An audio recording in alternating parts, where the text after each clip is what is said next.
Well, Marathon launched, and like I said, don't get ahead of yourself when you're looking at those top seller charts on Steam. The game is not off to a strong start, which spells trouble for any live service game regardless of genre. And I keep coming back to my initial gut on this game, not really feeling like it was really made for anyone. And that doesn't mean that it doesn't have an audience. It does, and they're scoring the game very favorably. It just doesn't seem like the audience is big enough to support it and keep it going long term. I honestly feel like the game needs a 2.0 moment, and it just came out, which is why I'm saying I think Bungie made the wrong game. I'm going to kind of walk through my experience yesterday and talk about where they listened, where they made changes, and that sort of thing.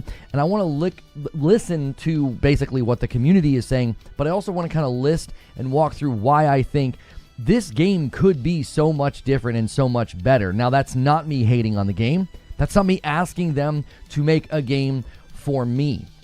I've consistently had people come to me and tell me, this game's just not for you. It's not for you. You keep listing all these problems, and that's just what extraction shooters are. That's what hardcore extraction shooters are supposed to be like. And here's the thing. If it's not made for me, that's fine. That means it's made for somebody. And I'm just not really sure who that somebody is. We're already seeing the community criticize the battle pass, the monetization, the structure, what many people feel like were broken promises about certain things. And we're even seeing people who would be considered like more hardcore PvP players or Battle Royale players just sort of shrug at the game, walk away from the game, or say they don't want to play it. So I continue to come back to the fact that, like, I'm not really sure who this game is for. I just keep coming back to that gut instinct about this game. And that doesn't mean that the game won't have an audience. It doesn't mean that people won't buy it. It simply means that I don't think they're going to have a large enough audience for a live service game. We talked about this a lot. You need consumer inertia. You need velocity. You need momentum. These are all things that Bungie has talked about at the GDC. They are keenly aware of these realities. And the start that they're experiencing right now, I don't think is good enough to last. So let's just start with where I sort of landed in the game that brought me to this sort of conclusion that they made the wrong game. If you're watching this later, remember to hit the like button, hit subscribe. If you're in the live chat right now, take a quick second, smash the heck out of that like button, and you can help us with the big goal on the channel. Click join. For $5 a month, you can add to our total. We're trying to get to 600 paying members, and we're at like 515. So thank you to everybody who has started doing that. So I'm just going to start out by saying they listened. They really listened. One of the main complaints during the Marathon server slam was that they weren't running into enough players. They wanted more PvP. Well, I ran into more players, probably 5 times more players than I did when I played the game during the server slam. And I think the PvP in this game feels pretty awful. The time to kill is so unbelievably fast in the early game that I basically traded twice. And if you don't know what traded is, it's when they go down and you go down at the exact same time. That's how tight and fast the time to kill is. I also died twice to other players, and I also killed other players twice. I kind of got to sample all 3 experiences. I died twice to players, I traded twice with players, and I killed players twice, okay? The time to kill is so fast that that's basically what you're going to do. You're going to trade, die, or you're going to barely survive. Now, every game, I basically felt like I was a one-tap the entire time because just one engagement leaves you on your back foot. I've seen numerous engagements with people. Well, as soon as they're done with the engagement, a bot kills them, which happened to me yesterday. I won a fight with the player, and then I've got nothing left because those gunfights are so incredibly close, and then I died. Now, somebody's going to say, well, this is an extraction shooter. It's supposed to be punishing. Yes, you're right, I guess, and the player numbers seem to indicate that a very small group wants to play a game like this, and also, they don't seem to want to play it for very long. It doesn't seem like it's got staying power. People tend to quit very quickly. Also, the numbers are just not very high. This is actually landing lower than the server slam, which I said would be a huge concern if that happened. This is more than a saturation of player problem within PvP as well. It's not just like I'm running into more players. It feels immediate. So within the timing of the game, within the content loop itself, in games, a lot of times where I was running into players, it was within maybe 2 minutes, maybe 3, like very, very early. I barely had gotten anything done. Maybe I was working on a quest and like ran to one POI, one point of interest, and I'm running into somebody, okay? That 2-minute game that I just played is roughly equal to the amount of time that I'm in the lobby or looking at my loot or waiting to get into a game. That is not a good game loop. You can say it's hardcore, but I spent more time not playing than playing because of how fast the games went. Now you can say, well, that's just extraction shooters, but I can't see this being appealing to anybody for very long, except for the most hardcore, sweaty players. It just ends up feeling like Apex on a smaller map with loot. And I don't have an interest in playing that, and I don't even think people that like Apex have an interest in playing something like this because of the bots and because of how ruthless and aggressive they are. Now let's talk about the player numbers. They are not looking good. You're not exceeding the server slam, not even close. It's basically half the concurrent peak of the server slam, like in the 80,000s.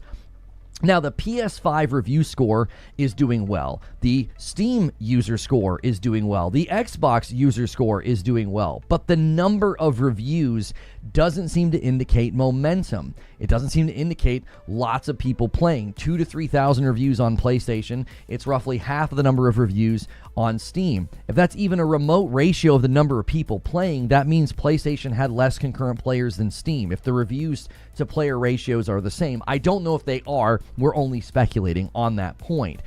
I would say, regardless of what you think and where the score lands, this is a worrying thing for a live service game. The peak of your game at launch is related to the floor. The floor being how low does the game go when it sort of settles, and like that's your sort of everyday peak concurrence, average concurrence.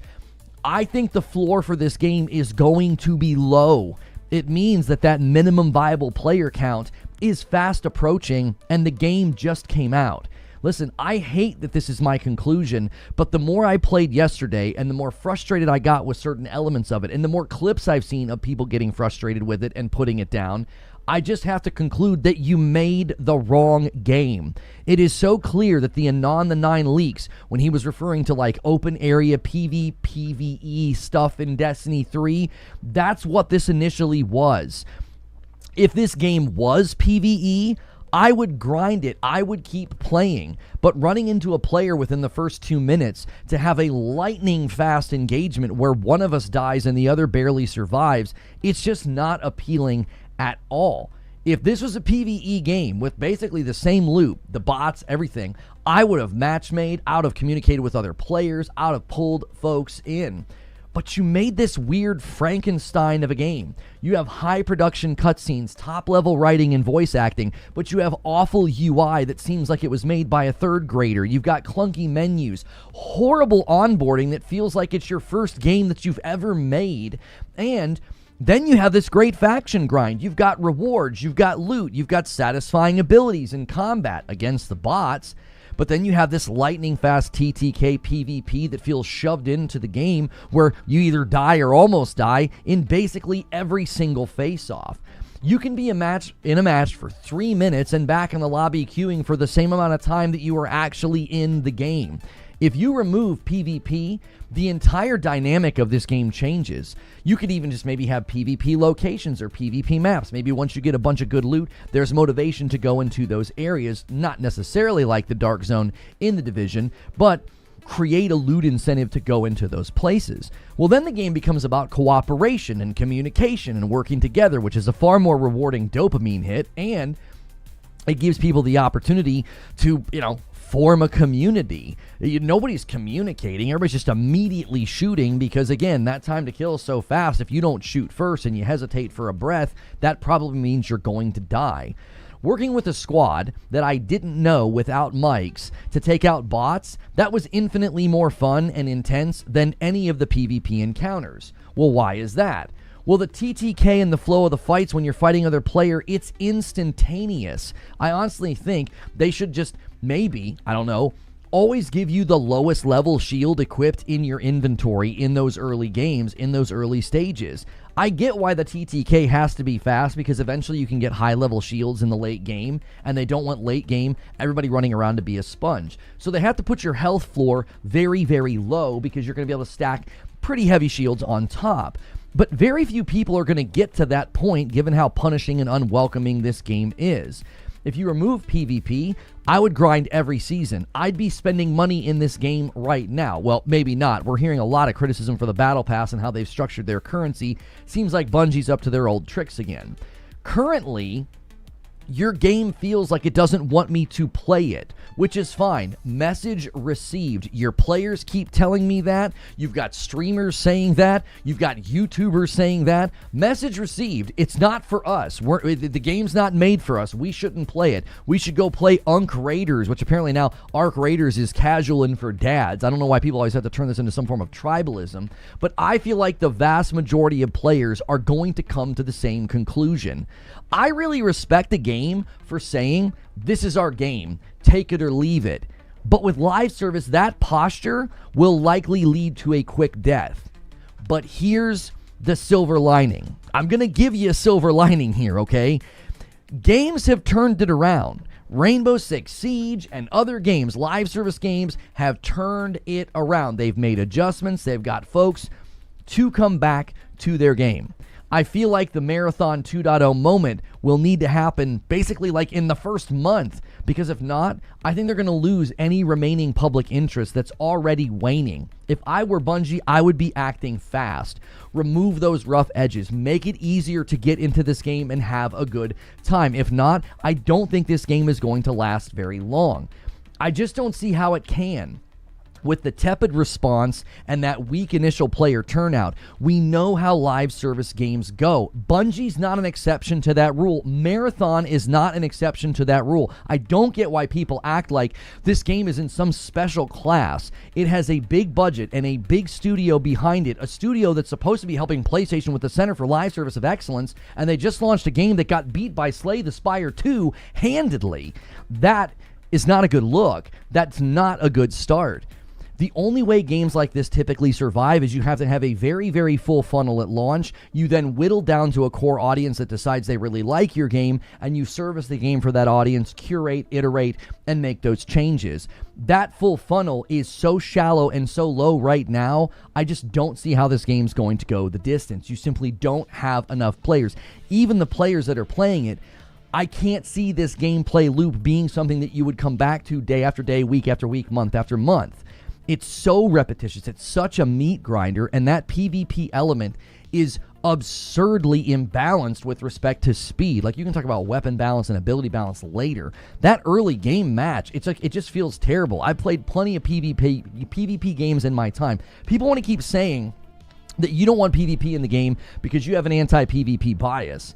That's not my point. My point is that they put two things together that don't go together. That's the problem. You've got this very sweaty, fast TTK PvP environment where the fights are instantaneous. You've got really tanky robots roaming around and quests and faction grinds and loot grinds that feel like they've been ripped from a PvE game, because they have. And when you think about it in that regard, that's why I say they made the wrong game. It's like you tried to make a game for this small little niche crowd of people, and I can't see that giving you enough momentum and consumer inertia to survive. At this point, I have played PvP games since they were invented in Doom and Quake 2, and I've never played a PvP game like this that feels so rote and rehearsed the first minute you get into it. Usually you feel that rote and rehearsed sort of, I'm going through the motions, it's a bit of a meat grinder. That usually takes a while, a couple of weeks, maybe a couple of months, the meta settles. This game just doesn't even feel like that needs to happen. It feels like I'm playing against a meta game player right away because of how fast you die. It doesn't feel like they've ascended to some higher level of skill. Or even when I win, I don't feel like I've ascended to some higher level of skill. I feel like I just shot first. And that's not, I don't think, a good look. So, as I've said very, very many times, I think they're going to have reasonable commercial success. Even that, I don't know if that's happening right now. I really don't. I look at those player numbers and I think, I don't know how much this game is selling right now, because it just doesn't look like it has the momentum you would want for a big budget title from Bungie. I definitely am standing by my statements that I don't think it has what it takes to go the distance within the live service landscape, because if its starting numbers are any indication, as I've said so many times, I feel like they lost public interest last year. They completely screwed up and botched the showcase. Then there was the art theft. Anti-Real is listed as like an art consultant or something in the credits. I guess Chris Barrett's not mentioned in Anti-Real is. What a stunning turn of events that is. But I just continue to stand by what I said. Menial, mediocre, or reasonable, whatever word you want to use, some type of commercial success. They'll get enough, maybe sales to justify launching because they are Bungie and they do have an audience that wants the game, but I just don't think they're going to have enough players amassed as a group to sustain the game long term. But those are just my thoughts. I want to hear y'all's thoughts about this. We'll watch the numbers over the weekend, obviously. Good morning, good afternoon, and good evening, guys. Make sure you're smashing the like button. I didn't want to beat this dead horse today. I really didn't, because I don't want to be a gloating, I told you so kind of person about this. I do feel bad for the people that are enjoying it, because I don't think this game's going to go the distance for you. I saw Lucky comment on a post. He said Bungie asked media to delay reviews to late March. I'm not quite sure what's going on there. They didn't do any sponsored streams yesterday. Burnt Peanut didn't even play it. I'm assuming they're maybe going to save that sponsored money for the weekend and get him and others to come back and play. I just don't know. I saw Ninja basically quit. He's like, the bots are harder than the people. And I think Ninja's clip and my experience are exactly the problem. It's such a juxtaposition. Like, he's a good PvP player. You can say, oh, he's washed, blah, he's not good anymore, da-da-da. He's way better at PvP than me, right? So he's going to win a lot of those engagements. So he wins an engagement, and then while he's looting, some beefy, tanky aimbot bot comes in the room and kills him, and he just quits. He's like, he doesn't want to play it, right? And I get it. It feels like a weird combination. They're going to do their streams today. Okay. I mean, I guess it makes sense to try to push more momentum and try to get more response on the weekend. I've got some people to thank. Hang on. I got a $2 super chat from Andy Ackerman. Let's get the goal up on the board. And a 10 bomb from Rissick. Han shot first, and so did you, and you secured the milestone of 450 for YouTube. And then a 5 bomb's going to come in from Siege Master, setting up the 20 bomb dunker. We'll see if anybody takes that bait and slams home the 20 gifted to get to the next one. Ninja also can't figure out Tarkov. You got to listen to what I'm saying, though. Like, if Ninja's playing it and winning his engagements in PvP, but then getting frustrated because of the bots, and I'm playing and I'm enjoying fighting the bots with other players. I squad filled, and the most fun I had was fighting against the bots with this random squad, but I can't stand the PvP engagements because the time to kill is so absurd. I want you to think about that. Ninja and I are completely different players. We come from completely different backgrounds, and we both are being frustrated by something that feels like it's disrupting our ability to enjoy one aspect of the game. He's trying to enjoy the aspect of kind of slaying out and getting good gear and guns and, and being a killer, and he gets killed by a bot. I don't want to fight other players. I don't think it's enjoyable at all. So you can call it childish. You can say, oh, he rage quit, he's washed. You can come up with whatever ad hominem attack you want. I'm listen to what I'm saying. Look at his experience and my experience in the same exact game, but we're on complete opposite ends of the spectrum. That's why I'm saying it's like you made the wrong game. This is a game for nobody. It's a game for this really small niche audience that regularly tells people they're not good enough, it's a skill issue, and this game's not for you. And a 20 bomb comes in from Terminal Stupidity to get us to 475, and Rissick tops it off with an Agents of Chaos single to get us to 476. Listen, I'm not even telling you that you shouldn't like the game. Okay, Ninja's been loving Ark. Yeah, like, Ninja's been having a great time in Ark. I've seen tons of clips. This idea that, like, if somebody doesn't like something, you've got to come up with some kind of a reason. I'm here to tell you, you can like it.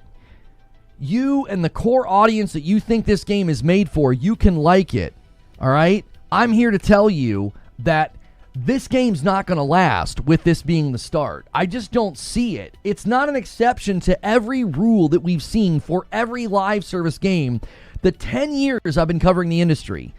Marathon is not an exception to the laws of nature and the inertia that is needed for success in this environment. And they don't have it. They don't have it. Captain Steve, hang on. Let me think of Super Chat. Captain Steve's, Sora with the $5 Super Chat says, if Marathon gets shut down, I'll go outside and run a marathon. It's a better use of my time. Captain Steve says, my thoughts. Why I don't want to play. It seems empty, hollow. I like games with an objective, end game. Games, for me, need a strong start and a middle and an end. This feels empty to me. You know what's crazy is there's a lengthy grind. There's a faction grind. There's aspirational content coming. There's all this PvE stuff to do. I'm here to tell you, if they came out tomorrow and they said, we're going to make PvP optional, we're going to have maps or modes or whatever for PvP, homie, I'd be in this game in a heartbeat. I'd be like, let's go, let's grind, let's get a team, let's go in there and let's slay these bots, let's get some loot, let's grind these factions, let's get ready for the new locations, let's get ready for the aspirational content. The minute you throw in this brain-dead, instantaneous PvP, where like the time to kill is instant, I'm either trading, winning the fight, or almost dying, I'm good, man, no thank you. I've played that game before. Where whoever shoots first wins because the time to kill is you're dead. Oh, wow, that was so fun. And then when I kill them, I'm on my back foot. I got nothing left in the tank. You're enjoying the game? I'm here to tell you, I feel really bad for the people that have been defending this game and loving this game, because I don't think it's going to survive for very long. I don't think they have it. Even Asman said he'd be grinding the game if it was D3.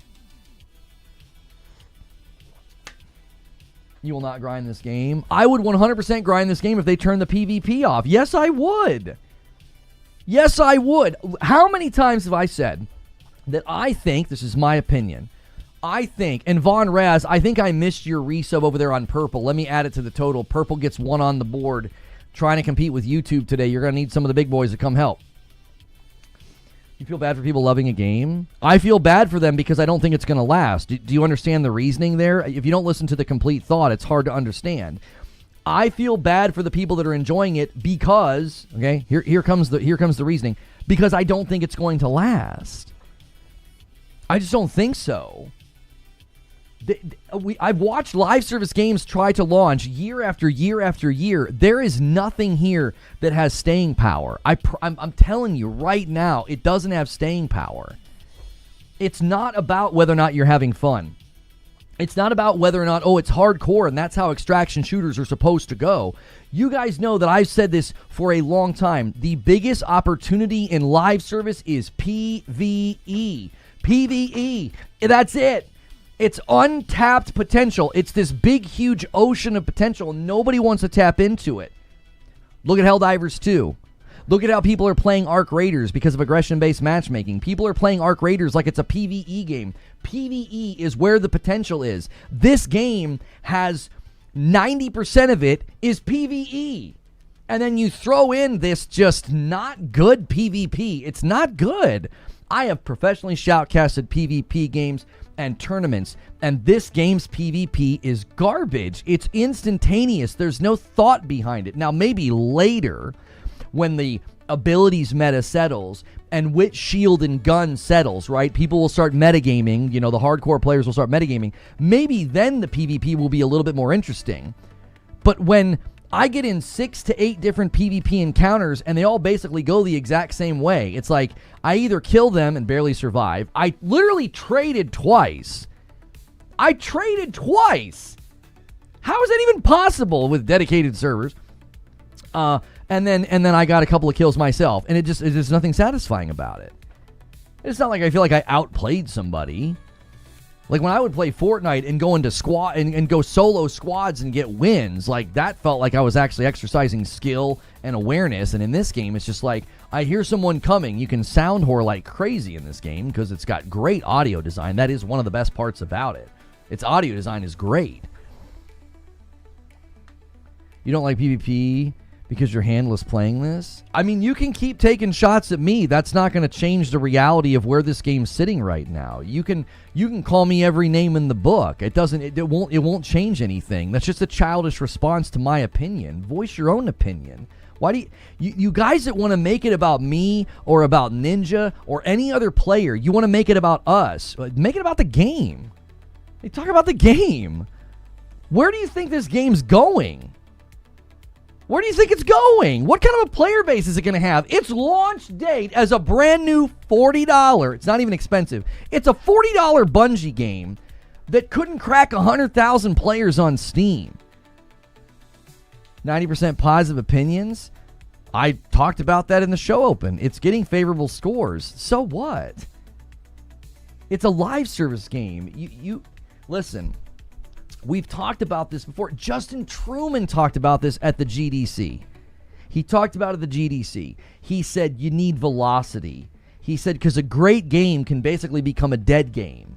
Because if everybody says your game's amazing, but you don't have velocity, you don't have momentum, you don't have a currency of people, you don't have the ability to make those changes quickly, your game will become stagnant and die, right? So what he's talking about in that video is you can launch a good game, a decent game, and it can become great as long as you're getting velocity of players and velocity of changes. So yeah, the small number of people that have purchased and played this game on its launch date are giving it a good score, but that has nothing to do with what keeps a live service game going. People liked Splitgate when it first came out. People liked X Defiant. Like, seriously. They had good scores. They had good consumer reception, but player bases dried up, and that's all it takes. And then you're cooked.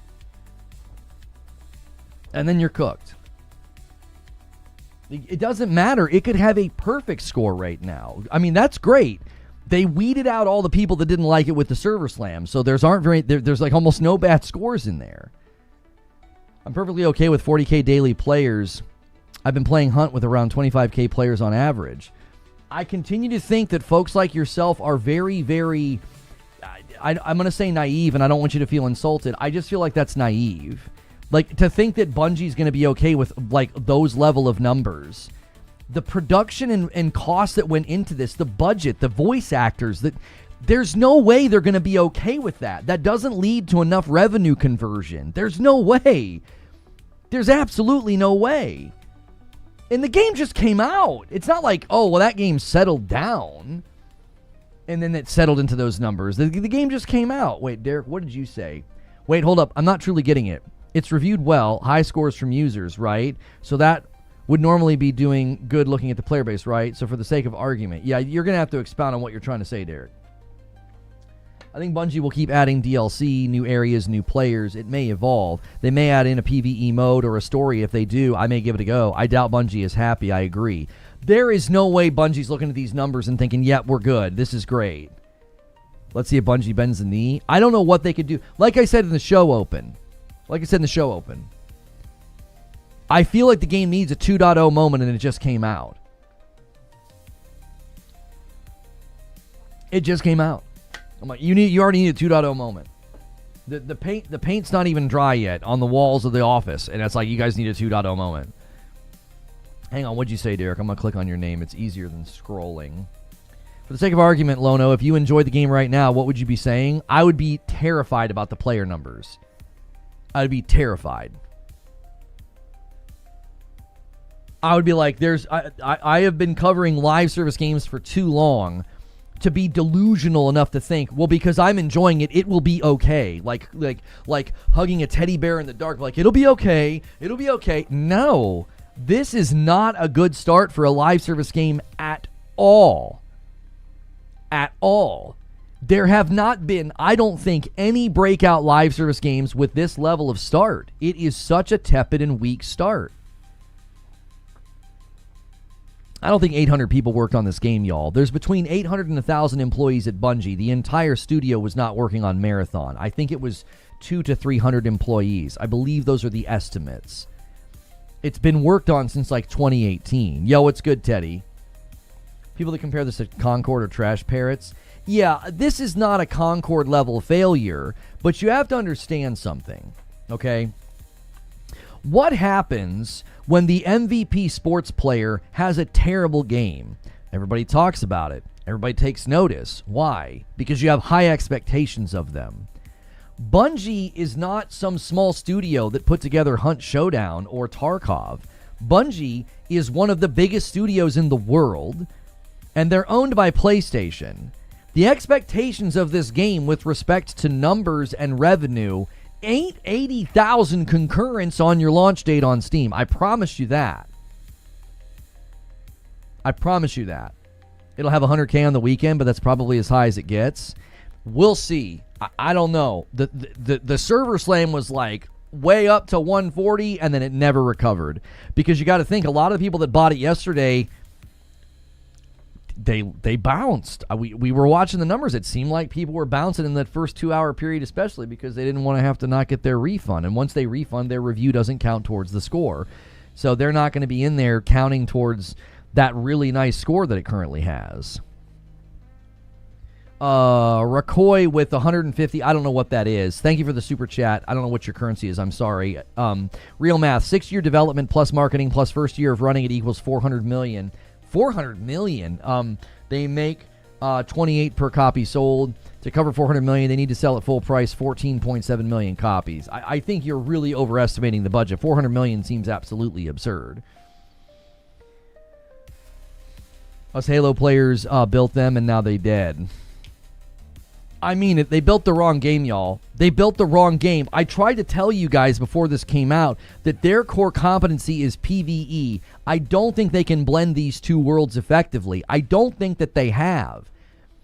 Even people that are typically like very pro Bungie, very pro Destiny, I'm even seeing some of them that are like, this ain't it, y'all. Mr. Scott with 40 months. I remember you saying that players aren't ready for seasonal wipes. That hasn't even, we don't even know what that's going to do either. Can we look at some other game numbers today? That Viking game, Helldivers 2 and New World. I want to know how many are playing those now. Let's look this up. Well, Helldivers 2 isn't in a good spot right now, and it's been out for, I forget what's the length of time that it's been out now? I don't even know, a year and a half, almost 2 years. I'm not actually sure. Aren't they about to hit their 2-year anniversary? I feel like they're about to hit their 2-year anniversary. Let's see. Okay, so yeah, Helldivers right now has 53,000 players. It peaked at 458. If you zoom all the way out, for the past couple of years, when they do new content, they'll spark up to the 150s, and then they'll settle into the 50,000s, right? You also have to understand something about Helldivers 2. Helldivers 2 did not expect more than about 100,000 concurrent players. In relation to their own budget, their high estimates were like, across all platforms, by the way, they were like, if we get about 100,000 players, that would be insane. So the fact that they hit 458,000 concurrents on Steam alone was absurd. Like, they've made 10 times the amount of money that they ever needed to make. Like, the budget for that studio, that game, was so small in comparison. Scope of Helldivers 2 also was not nearly as big as like a scope of something like Marathon, because Marathon's been in production at some degree at Bungie since like 2018, right? Yeah, the number of copies sold for Helldivers is just stupid. Like, it's honestly absurd. The issue is Helldivers right now has 53,000 people playing it, right? 53,000 people playing it after all these years. It's got more than Marathon, and Marathon's been out for a day. I just want you to think about that. Helldivers is in a bad spot right now. The community's upset. They're not thrilled with where people are. It's been out for how long? And it's got more players than Marathon. And Marathon's been out for a day. I mean, you can tell me, it's early in the day. I mean, more people are playing Helldivers, man. And it's 2 years old. I'm telling you, the inertia's not there. You need consumer inertia. You need velocity. They don't have it. I tried to warn y'all during the Server Slam. People are like, Server Slam doesn't count, Lono. People stopped playing because their progress wasn't going to come over. What? Even when I granted that point, I said, wouldn't you be getting new players all weekend to replace the players that stopped playing? Wouldn't you be getting new players? It was the weekend. Like, you couldn't get more players on the weekend than a Thursday. Like, that spelled trouble. Then everybody told me that wasn't, people stopped playing because their progress wouldn't carry over. And I'm like, y'all, if you have the public's attention and you've got inertia and velocity, you're going to get more players on the weekend, not less. Warn us what? What do I care if the game is a blazing success? I just want another fun game to add to the rotation. Okay, you are sounding like, and I mean no offense in saying this, you sound like the person who on Twitter said they didn't care about Concord's player base. I don't care about the player base. I don't care how big the player base is. I think that you should. If you're liking the game and you want it to be successful, you want to see a very, very different number right now. You want to see a very different number of representing momentum if you like the game.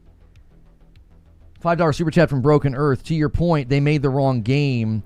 Have you seen Destiny 2 numbers on Steam? I knew it was going to be bad, but holy, yeah, it's down. It's obviously down because, you know, it's in a bad state. There's no new content, and a lot of them are trying out Marathon. Dryad Sons with the Member Plus. Let me add it to the total. $4.79. Thank you so much. Derek says the comparison is nasty. How about New World? New World's no longer... Can you even play New World anymore? I thought New World shut down. Yeah, New World's got 900 people playing. Can you even still play New World? I thought New World was shutting down. Buttery Cheeks with a $10 super chat tip says, Lono, let's see what this says here. I don't think the Marathon defenders understand the dire situation that Bungie is in with Sony owning them. They can't afford to make a hardcore niche game with mild success. They need a banger.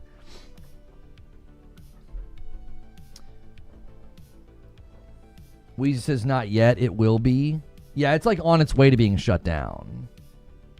Velocity, brother. It doesn't have velocity. Alapark says that 400 million budget's crazy high, but even if you chop that to 40 million, which is too low, it needs to be over 1 million copies to break even. The number is definitely concerning.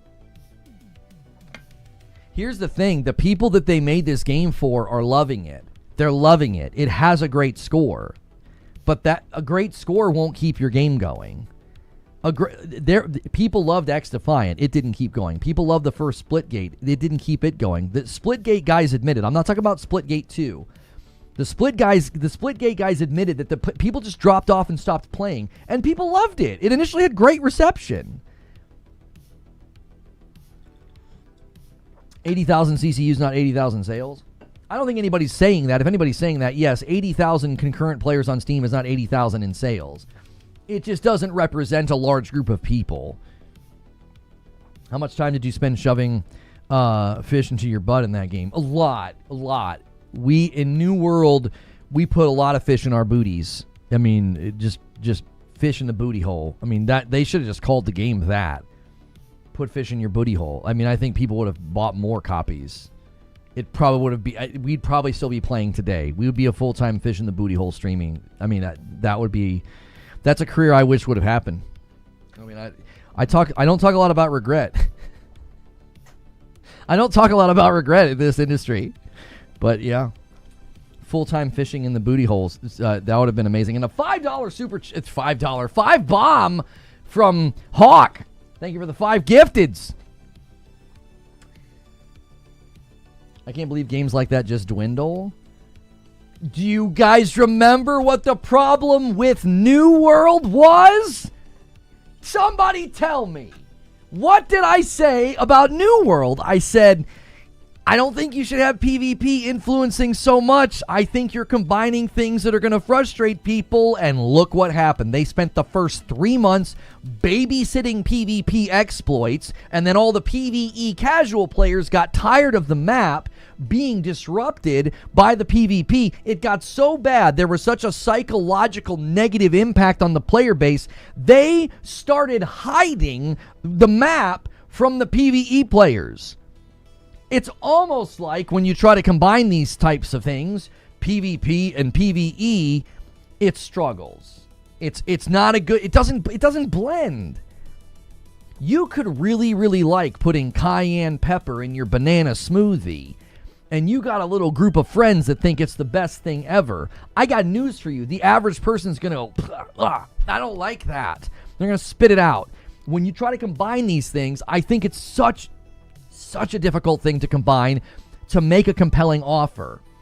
Yo, CM Wright, thank you, Chris, with that renewal. 485, we're 15 away from the goal to open up Saturday night. The stretch goal this week is for Madam to join me. We can move some things around on the schedule.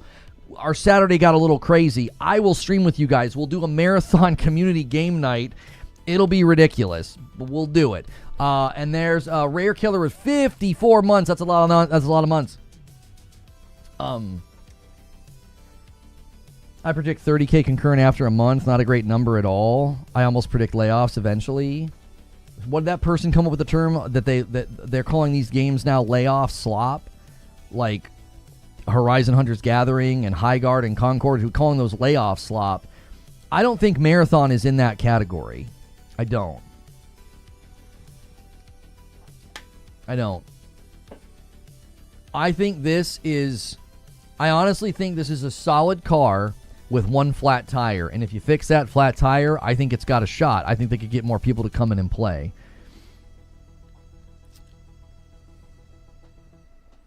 I mean it. I really do. I'm like, there's so much here. It's all being drugged down by the fact that you're trying to put something into the game that just doesn't feel like it fits. It doesn't. The guys that want to play PvP are going in and they're getting frustrated by the bots. The people that want to go in and just grind and do quests, they're getting frustrated by the PvP. I'm telling you, it doesn't blend. It doesn't work. Sounds like the game you're describing is Arc Raiders. The most interesting thing about Arc Raiders is that I think under everybody's nose, they launched a PvE game. And I'm not kidding you. I really feel like Arc Raiders fooled everybody. I mean it. It's like they tricked everybody. They were like, the PvE gets kind of boring. Let's throw in the PvP. Let's make it a PvP extraction game. And the core identity of that game is still intact. It's a PvE looter. That's what Arc Raiders is for so many people. They threw in that PvP, and that combined with Prox Chat, and you got these streamers, and man, they sent that game to the moon, and they tricked everybody. It's still, at its heart of hearts, a PvE game. I'm here to tell you, their aggression-based matchmaking is one of the single strongest assets in their corner. It's why that game is so successful, because people are going in and they're not having the experience I had yesterday, where it's like, I'm just trying to do something and I'm getting killed by somebody within seconds. That is such an unwelcoming experience. And you can say skill issue, you're bad, game's not for you. That's perfectly fine. That's a terrible way to try to get to grow a game. You've got some bad takes. Argue against what I just said instead of just telling me you've got some bad takes. I mean, I know that the internet accepts that kind of a thing as like a diss or something. Make an argument. What's one of my bad takes? Argue against what I'm saying. Anytime I hop into Arc Raiders, it's just PvP now. I'm usually a chill guy in that game, but now I just shoot on sight. If you play that game peaceful, you'll get peaceful results. People in our Discord are playing that way all the time. But you stopped playing it? Yeah, I did. Yeah. Because I got 30 hours in, and the way they structured their grind, it just didn't appeal to me. Like, the way the grind is structured in Marathon speaks to me. It's a very different way of having the player earn and level, and I feel like the PvE elements, the grind, the factions, the cutscenes, I know there's aspirational content as well coming to Marathon, that appeals to me way more. Arc Raiders is a great game. It's basically a looter in disguise. It's basically a third space for people. It's a third space for people. I mean, have you guys seen any of the dialogue around what Arc Raiders has done for people and like what the Burnt Peanut has done for people? Arc Raiders has given people a third space. It's where they go to hang out. It's their church, it's their chess club, it's their bar. That's what Arc Raiders has become for people. You don't understand that game if you don't see it from that angle. If you don't see Arc Raiders from that angle, you'll never understand why it's doing so well, and you'll never understand why the vibes are just they're transcendent. It's like every game you go in, in every stream you go in, you can just feel it. You're like, this is a person's third space. This is where people go to hang out and have a good time. The third space is breaking. They can make adjustments and they can fix things. I don't think they're in a bad spot at all. I know sentiment in Arc Raiders isn't great and people are complaining and the numbers are on a decline. All live service games experience decline. I'm not seeing anything worrisome yet with Arc Raiders. I'm just not. It obviously could. It obviously could go bad, and the ship could run aground. But I'm not seeing signs of that yet. Yo, what's good, Feed? I see you in the chat. If you guys haven't hit the like button yet, quickly hit that like button. Let's set our sights on 300 likes. Seeing claims of people having early PS5 review copies of Crimson Desert already. If that's true, we will definitely not get one anymore. That means our verdict will take a little bit longer. Bear with us, please. Will Powers will not answer me on Twitter. I've retweeted my tweet multiple times. If you guys want to single boost that tweet, he won't answer me. It's like, hey, we would like to know when we're going to get console gameplay. You've intimated that we will get console gameplay before launch. We would like to know when that is. And he won't answer.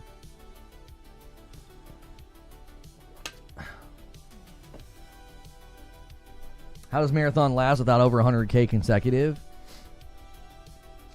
Well, there's a couple of things. There's a handful of things to think about. Okay, it's not just on PC. It's not. It's not just on PC. It's also on PlayStation and it's also on Xbox. The number of people who have scored it, if we just look at Marathon on Steam and then Marathon on PlayStation, okay?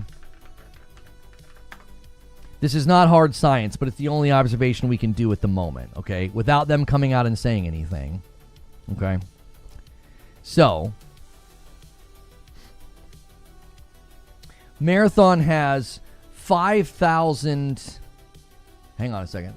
There we go. Marathon has 5,000 people that have reviewed it on PC. That's a great score. That's a 91%, okay? 5,000 people. Now, keep in mind, that 5,000 people is out of a concurrent number, okay, where they got to, like 80-something thousand. They only have like 40-something thousand people playing right now, okay, 5,000. Less over here, 3,000. Now, if the number of people reviewing the game on PlayStation is in any relation to the charts, hang on, what's going on? There we go. You see what I'm saying? That would mean that PlayStation either has it either has less people playing than we're playing on PlayStation. Let's just say maybe more because people don't review as much on PlayStation. Still, the number of people that have reviewed it here, 3,000, and the number of people who reviewed it here, 5,000, that 5,000 reviews is from this sort of concurrent reaction. I would say PlayStation's in the same ballpark. I would say that's trouble. I don't think that's a good start at all. That means across all of their platforms, they didn't. I don't even know if they got to 200,000. I just don't know. It's like if they had about 80,000 on PlayStation and about 80,000 on Steam, and then probably less than that on Xbox. I think that's fair. Xbox is a much smaller platform at this point. Like, 90-something million PlayStations are in circulation, and Xbox is like less than 30 million, so it's like a third of the size. So, maybe they got to 200,000 concurrents yesterday. Maybe. Again, for a Bungie title that's been in development for as long as it has, and looking at the patterns on Steam, 7,000 total Steam reviews, not just English. Oh, so it's more than that. Okay, 7,000. So if 7,000 people scored it on Steam and they only got to like 80,000 concurrents, we've only got, on PlayStation, we've only got 3,000 reviews. That doesn't seem like inertia. That doesn't seem like momentum. It's not like a bunch of people bought it yesterday on PlayStation and it's got this insane review count. It's got less than Steam.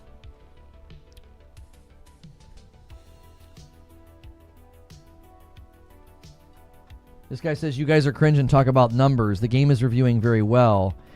See, I think the problem is you're not understanding the conversation, and that's your own fault. We're talking about the player numbers because a live service game, in order to survive, has to have a strong start. You know what I'm saying? It's like you're on a road trip, and you're like, man, quit talking about the gas, bro. I don't care if the gas is almost on empty or a quarter of a tank and we got to get all the way across the country. We're all having a good time, man. Everybody's having good vibes. That has nothing to do with the fact that you need a lot of gas in the tank to get across the country. Like, We're talking about the numbers because that's how a game like this survives. And you're like, yeah, but the review scores are good. Nobody's disputing that. We're not saying that the review scores aren't good. Yo, Broken Earth. I don't know what you're doing. Oh, he's going to do a couple of singles. He's going to do 2 more, I bet. He's wanting to attempt a 10 bomb all the way to 500. We'll see if anybody takes it. He does a $5 super chat, and he says, I've seen a trend that's growing in Arc 2. If you disable crossplay, you get even a smaller chance of PvP. There you go. There's the third one from Broken Earth. YouTube, get ready. There's stream delay. Twitch will steal this from you.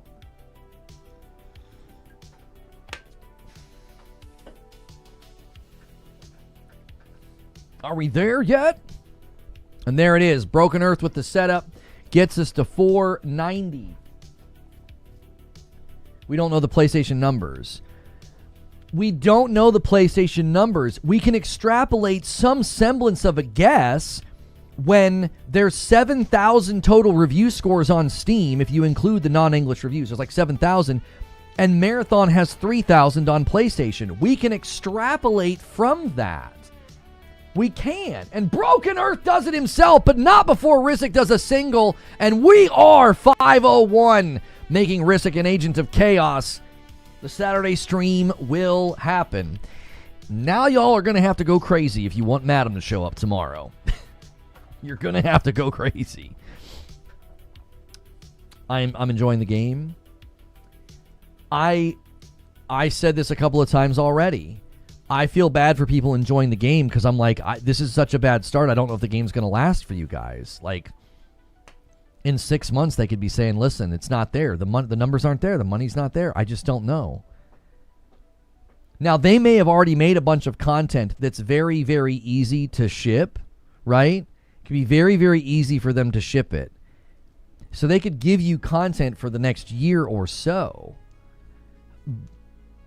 Bungie's known for having, like, parallel development teams. So, like, one team is working on season 1 while another team is working on season 2, so the stuff's generally ready to go when it's time, to deliver. So there certainly could be a cadence of content for fans of the game that you get stuff for about a year or so. But you have to understand something. If you don't have enough players playing, your experience will be terrible. Unless they can throw you into server. I guess the only silver lining here is it's not like a 6v6 matchmaking PvP game where if people aren't playing, you're going to wait forever to get into a game. If they can just keep throwing you into dedicated servers and the player base thins out, so you don't really run into players all that often, at least you can still play. As long as the servers are up, you guys can still play. Like, if you're wanting PvP engagements, the concern would be if player numbers start to dwindle and drop, you're not going to have anybody to play with. You're going to constantly not have anybody to matchmake with. If you're enjoying squad fill, for example. Dryad Sons with 21 months. Wait, did I already thank you for a renewal? I feel like I did, Dryad. Yeah, I'm not going to count it twice. Thank you so much for 21 months. If they got rid of PvP, I'd definitely play. Same. $2 super chat from Giaffrey says, if you look at the PlayStation Server Slam numbers, you'll get a far greater picture of how bad this actually is for them. Just the 5-star rating shows 2,000 players who haven't bought it yet. Thank you so much. I appreciate that. Super chat. That's very generous. Wheezy says, people keep somehow missing that you don't need the exact numbers of player-based activity is more... hang on. People keep somehow missing that you don't need the exact numbers. The player-based activity is more important. If Steam charts are showing we keep bleeding players, I promise the PS5 and Series X behavior isn't just magically 100% the opposite. The platform doesn't matter. The player behavior does. I completely agree. Like... You can use Steam as a barometer for how people are responding. You can. It's totally fair. And the fact that it peaked out at 88,000 and it now has less concurrent players in Helldivers 2, like a 2-year-old game, that's not a very good start. If that's even remotely a barometer of how people are behaving on PlayStation, homies, this is bad. I'm not trying to be a doomsday. You guys know that. I don't do doomsday content. I'm not a doomer. I'm a realist. What does that sound? I thought I heard something. Sorry. I'm like all of a sudden like losing my mind. I'm like, I'm hearing things. Don't read out loud. Okay, hang on. Increase in why they should have been or 1.0. This seems like one of those games. Yeah, Butters. I'll say this. If they would have launched it into like an early access or like a beta or something, I don't know. It might have helped. It might have helped because I feel like they would have gotten a lot of this feedback. I think the same thing with Concord probably wouldn't even have launched. If they would have put out Concord like a year earlier and let people play it, it wouldn't have launched. They'd have been like, nobody wants this. A $5 super chat from Broken Earth. Yanadid has a good point. Marathon has released basically unopposed. What happens when Crimson Desert comes out next week? Yeah, I was told that the Server Slam did poorly because of Resident Evil 9. It's like, that's such a good point. It's unopposed right now. There's not. I mean, Slay the Spire 2 came out and crushed it. Listen. The boys that like to make those videos, how like AA and indie games are kicking the crap out of indie. I'm sorry, the AA and the indie games are kicking the crap out of AAA. Oh, they're eating good today. They're all making that video. Oh, they're all making it, and they're so happy that Slay the Spire 2 just absolutely mollywopped Marathon on the Steam charts. It's just ridiculous. I don't think it's a salient point. I don't think it is. That's why I didn't even mention it. I think I mentioned it in my open, but it's like, that just shows you can have a game do really well right now. I don't actually think it's a salient point that like Slay the Spire is quote unquote beating Marathon. Like, I made mention of it, but I just don't think that it's not very compelling. It's like they're very different games. Will Powers address everyone waiting for the footage? I wouldn't answer a question I've already answered either.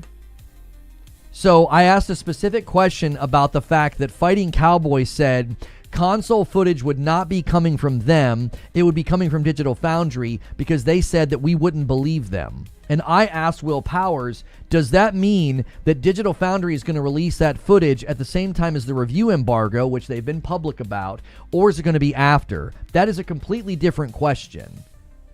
That's a completely different question. If I'm here to tell you, he hasn't been clear about console footage. It's a very, very vague answer on Twitter. He says we're not hiding anything. He says there'll be adequate information before it comes out or something like that. Do we really need to do this in the middle of a Marathon stream? Like, I don't know if you're in here on an alt, but that is absolutely not what he said. He didn't give like a concrete answer. Not at all. Look at the answer. Look at the answer he gave. He says, we're not hiding anything, and I'm sick of having to repeat myself. I've repeated hundreds of times that we'll reveal things ahead of launch to give people adequate time to still pre-order the game for themselves. We're saying this openly. Let us cook. Please and thank you. And Drant. Let me tell you something. The only reason you're having to answer this question hundreds of times is because you guys sent 30 minutes of PC footage to the PlayStation channel and you haven't released a single piece of console footage. You, in my opinion, answered a question in a very, very misrepresentative way by saying that there was PS5 footage out there. No, there is not. You have a 1 minute and 40-second trailer that says captured on PS5 Pro. It shows no uncut gameplay. It's hyper-edited and sliced up. Cut the nonsense. The reason you're getting asked this question so much is because you won't show us the game on console. You could boot up the game right now. You could boot it up right now on a PlayStation and record footage. Do it or shut the frick up.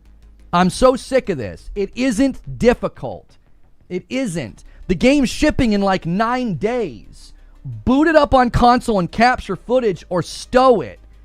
And me asking, hey, one of the people at your capture event said that the footage is going to go to Digital Foundry because we wouldn't believe you. Like, the footage is that good. The footage is so good that we won't believe it. Okay, when's Digital Foundry going to publish that video? When are they going to publish their findings so that the consumer can be properly informed before pre-ordering?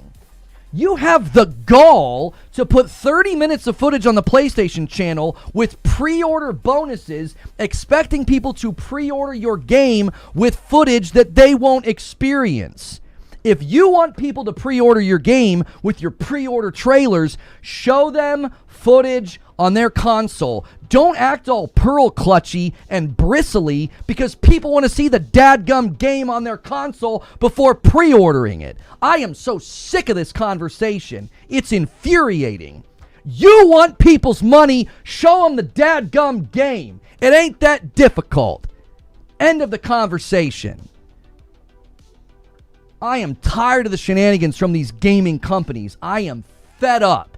If you want money from the public, show them the dadgum game. 2 + 2 = 2. Do it or be quiet. Now, back to Marathon. I'm so sick of that conversation. It makes my blood boil. Makes my dadgum blood boil. If you want people's money, show them the game.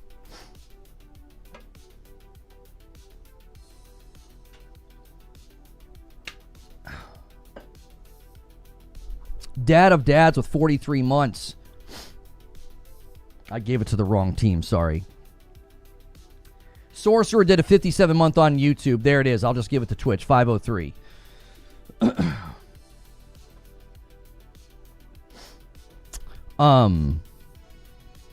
We got to come up with a better word than dadgum. A $5 super chat from Broken Earth. If they're actually answering people's questions, they'd stop getting asked the same questions. It's odd to see a PR person act so goofy. I think he's frustrated. He's frustrated because they're not letting him do that thing that everybody's asking for. 2 + 2 = 2. Yes, 2 + 2 = 2, y'all. You guys didn't get the joke? Jiminy Christmas. Thank you so much, Dark Taco, for the Member Plus renewal. That's a joke. 2 + 2 = 2. Like, you're basically saying something that's so stupid. 2 + 2 doesn't equal 2. Don't you understand? It's a basic math equation that I answered incorrectly. It's a basic math equation that they're answering incorrectly. Like, if you want people to buy your game, just show them the game. Like, what are we doing? I've never seen a situation like this. It makes no sense. Like, the hesitancy to show the game and then to get all bristly about, like, the fact that people keep asking. They have every right to ask for the footage, dude. It's absurd. It's absurd to insinuate otherwise. Like you're somehow being inconvenienced. Like, oh, I'm just out here promoting the game and trying to get people to buy it. Why am I being so bothered by people that want to see the game on their console before buying it? Like, it's ridiculous. Acting all annoyed and like, oh, this is so annoying. No, what's annoying is the consumers want to see the game. If you want them to pre-order it, show them the game. It's ridiculous. It's like, here's 30 minutes of the game on PC. Pre-order. Well, we would like to see the game on console. And what do all your would-be consumers do? Could we see it on console? Could we see it on console? Could we see it on console? Oh, I'm so sick of this question. Well, we're sick of having to ask it. As long as the footage is released the day before, there's no problem for me. Don't pre-order. Simple. I'm not even saying that the game is going to be bad. I'm saying if you want people to pre-order, show them the game. It's that simple.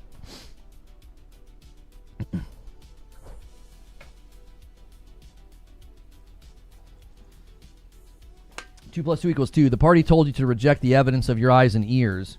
It was their final, most essential command. Yeah. Come on, y'all. Anyways. That's a giant distraction from the topic today.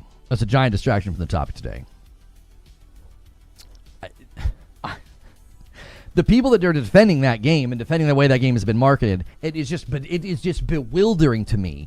We have been misled, lied to, and tricked by AAA companies and trailers and marketing campaigns. It's happened to us time and time again. I don't know why you got Stockholm Syndrome. Like, this is totally okay to do to the public. It's not okay. I'm not okay with it. I'm going to call it out. I don't care what bridge it burns. I don't care if I don't get a review copy. No, it matters to the consumer, and I'm taking up for the consumer. If you're going to trot out 30 minutes of footage to try to get people to pre-order your game, on the PlayStation channel and it's all PC footage, you better expect people to push back on that and say, hey, now wait a minute, we would like to see the game on console before we pre-order it. And to act like that's a bother to you, it shouldn't be a bother to you. You should be willing to give the consumer valuable information if you want them to pre-order. I'm not talking about interviews on podcasts. I'm talking about gameplay. Let me see gameplay. It's that simple.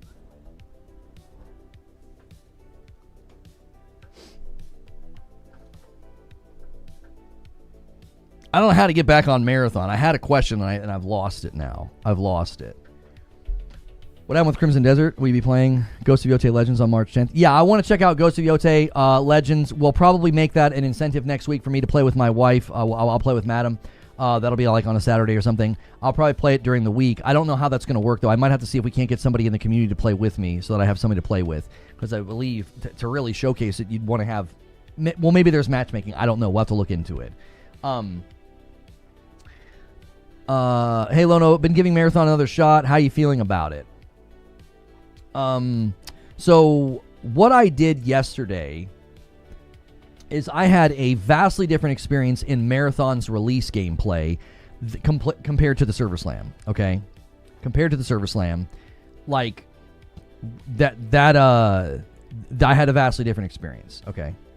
And here's what I think happened. This is just my estimate. This is just like a guess, based on the experience that I had, okay? I think they really, really listened to the people that said, we're not running into enough players. We're not having enough PvP encounters. I think they listened to those people, okay? So credit where credit is due. That was a big, resounding piece of feedback from the people that were enjoying Marathon. They were like, I'm having a good time, but I'm never running into any players. Now, my experience in the Server Slam was... and this, again, is just my opinion. This is just my experience. I actually thought that made it really intense and more like nerve-wracking when you heard a player. Because it would be like really random or rare, and you'd be like, oh my gosh, there's somebody close, right? Neo Reaper with 14 months says PvP feels cranked for sure. It does. We are exactly 20 members away from the next milestone, and if you guys get this to 100, I'll just give YouTube the 5-bomb. We've been doing that lately. So credit where credit's due, they listen to people, but here's the thing, and again, this is just my opinion. I feel like what that does is, it just feels like a PvP match now. It's like, I'm in the game for 2 minutes, and there's a person. And the TTK is so fast in the early game, it's just like, okay, one of us is dead, whoever survives is like barely alive. I had 2 trades yesterday. How am I trading in this game, by the way? So to me, they listened, but now it just feels like Apex with a small map. I just feel like I'm running for a very small amount of time, and I hear a player. So instead of hearing a player and being like, oh my gosh, I've not heard a player in a while, this is really tense, let me be quiet. It's like, yeah, there's a player nearby. Yeah, there's a player nearby. Yeah, there's a player nearby. There's always players nearby. Now, if that's what people want to experience, and that's what the core audience wants, and Bungie feels like that's the right call, then so be it. But I feel like it leads to a very, very meat grinder, like repetitious style of gameplay. It feels like you're in the game for 2 minutes sometimes, and then you're back in the lobby. I was in the lobby in matchmaking as long as I was in some of the games.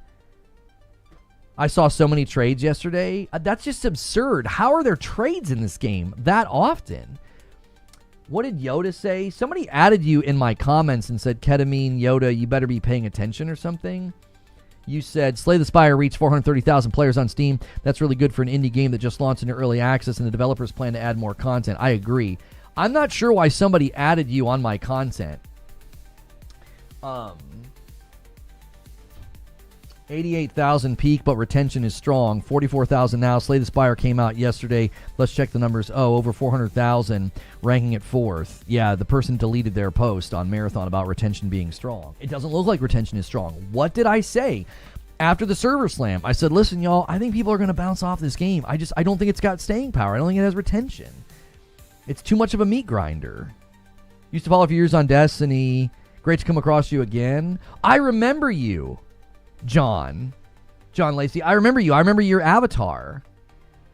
I remember your little picture.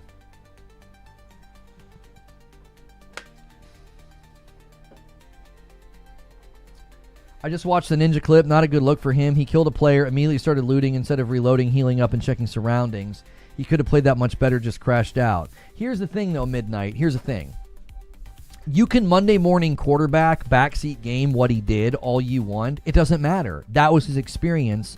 And his expectation is to go in and fight players, and he doesn't like the bots. I think his experience is the exact opposite of my experience. I went in, I match made with a squad. We squad filled. You know when I had the most fun? When we were killing the bots and flanking the bots and working together. You know when we killed other teammates? You know what I thought? I thought it was boring. It was boring. They die so fast and you feel so grummy. It's like grimy. I mean, I guess that's a term we could use. Anyways, you feel grimy. You're just like, yeah, I just third party these guys fighting bots, and they die so fast. There's no satisfaction in it at all. It just feels like such a hollow exchange of damage. You're just like, oh, these guys are fighting. Oh, they're dead. Cool, man. Let's get their loot. Yeah. So like me and Ninja are having the exact opposite experience. That's something I've been trying to communicate. It's like, picture a Venn diagram where you've got a big circle here and a big circle here, and they're overlapping in the middle. And on one circle, you have people that like battle royales, they like PvP, they like to go in and kill players. Okay, they're on this circle. Then this circle over here is all the people like me. I like PvE, I like loot, I had fun in Helldivers, I had fun in Arc Raiders because you could play that game pretty peaceful, okay? Those two circles overlap, and in the middle you have people that like both. I think that sliver in the middle is so dadgum small. That's why this game is landing where it's landing. Those of you that are liking it, oh boy, you're liking it. It's got a great review score, but the player numbers are representative of the picture that I just painted. It's like the group in the middle that likes both. I just don't think there's enough of you. God love you. You've got your own tastes and you've got the thing that you enjoy, but I don't think there's enough of you for a live service game of this budget and studio size. You're complaining about this game when you've admitted it's not a game for you. Your listening comprehension's awful if you think I'm sitting here complaining about the game. I'm predicting what will happen. I'm doing assessment and analysis of what a live service game will do without player inertia and trajectory of like volume of players in their funnel. If you think I'm sitting here complaining about the game, you're not listening. You just are not listening. I've admitted many, many times it's not for me, but it also doesn't seem like it's really for anybody else either. That's the problem. You can come into my chat every day until the cows come home. You're like, Marathon's not for you. I will never argue against that point. It also doesn't seem like it's really for anybody else. It seems like it's for this very small slice of players. That is not a good strategy for a live service game. It's not. It isn't. You're just repeating the narrative that's in every other video on YouTube right now that is hating on Marathon.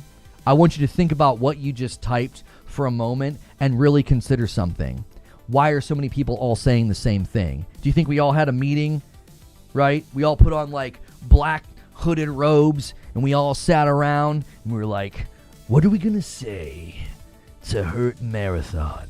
Or we played it and we're giving you our honest feedback. Like, do you think I have time to do that? Like, I'm 44, brother. I ended my day yesterday, scarfed dinner with my children and my wife, and then I picked up my friends and went to a Bible study, and then came home, played Power World with my wife, and went to bed. I don't have time. I didn't even watch what other people were saying. I've not watched a single video of what other people are saying. I'm too busy, brother. If I'm saying the same thing that the rest of them are saying, what do you think that means? What do you think it means? It was like, man, you just sound like what everybody's saying the same thing. Yeah. Do you want to think about that for a second? Like, I'm trying to be nice, man, but come on. Apply some critical thinking here. It means you got a secret covenant. I'm on to you. I was real careful, Wheezy. Talking about putting on hoods, I was like, I got to be real careful here. This is dangerous territory. I needed to be clear that I'm talking about like like, black hooded robes, like almost like a jet. You know what I mean? Too late, end him. Too late. Get him, boys. Call the cops. He didn't say everyone. He said marathon haters. Let me tell you something. The strategy of labeling all of the criticism and all the feedback, the strategy of labeling that hate is not a very good one. It's not. You go right ahead and employ that strategy. You go Defense Force, you come to my chat, you get in the comments on YouTube and Reddit, and boy, you go to town. You tell everybody they're being a hater. You tell them they're a marathon hater. You tell them that they're toxic. You go right ahead. You see how that works out for you. You see how that works out for your game. Lono, read Paul Tassi's new article. He's objectively concerned about the numbers for Marathon. How could you not be concerned? Somebody asked me, my brother was in chat. He asked me, he's like, well, if you liked the game, what would you think of the player numbers? I'd be like, I'd be concerned. It's not a good start. It's exactly what I thought was going to happen after the server slam. I tried to tell people, I'm like, this doesn't look like consumer inertia at all. I tried to warn you guys before the server slam. I went to the Marathon YouTube channel and I said, they have lost the public interest. You guys keep saying the vibes are good, the morale is up, they've made good changes. And I said, but the videos aren't getting any viewership. They're getting a fraction of the viewership. And I said, they've lost the public's interest. That's not a good sign. 800 million in the arena. 800 million people in the arena. WTF Game Nation says, I haven't played since the slam, but my fear is the depth of the game is what scares me. Arc is very one-dimensional for me. Rarely do people need a task to do missions, but it's fun and it's easy to get killed or be killed and to get out and rinse repeat for some fun. I have some people to thank. Hang on. Kid Revo says, with a $5 super chat, seems that the learning curve in Marathon is too steep. Even those that love the game didn't like the first 2 to 4 hours of the game. And then CSM 4980 with a membership renewal. Guys, right now, what's hanging in the balance over here is if you can get this number to 750, Madam will join me tomorrow. Right? Robes, clandestine meetings, too funny. I like it, but it's frustrating me a lot. You nailed it on the head with the third partying after the bots handed them their butts. I'm telling you, like, it's from its head to its toe. It's like you're combining things that I just don't think will lead to long tail enjoyment and engagement. I just don't think so. Think about it from this perspective.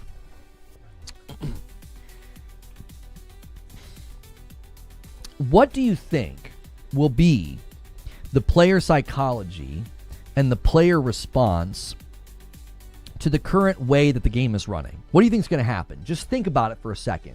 We've all played these games, right? They're not even having their honeymoon period before metagaming settles in. The honeymoon period's not even here. They don't even have a lot of players.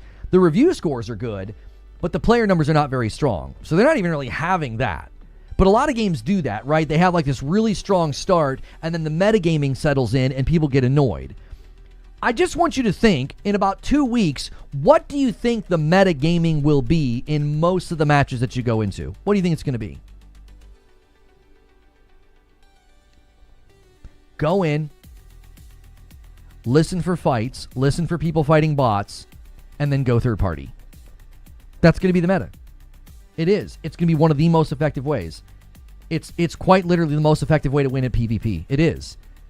The most effective way to PvP is just to listen for people fighting bots. So just sneak, sound whore, listen for people fighting bots, and then kill the people, third party of the people fighting the bots. And then loot to your heart's content. That'll be the meta. Do you think that's going to be a compelling gameplay loop that you're going to want to keep doing? You just want to ride on that merry-go-round all day long? I'm here to tell you, listen, you guys know this is true.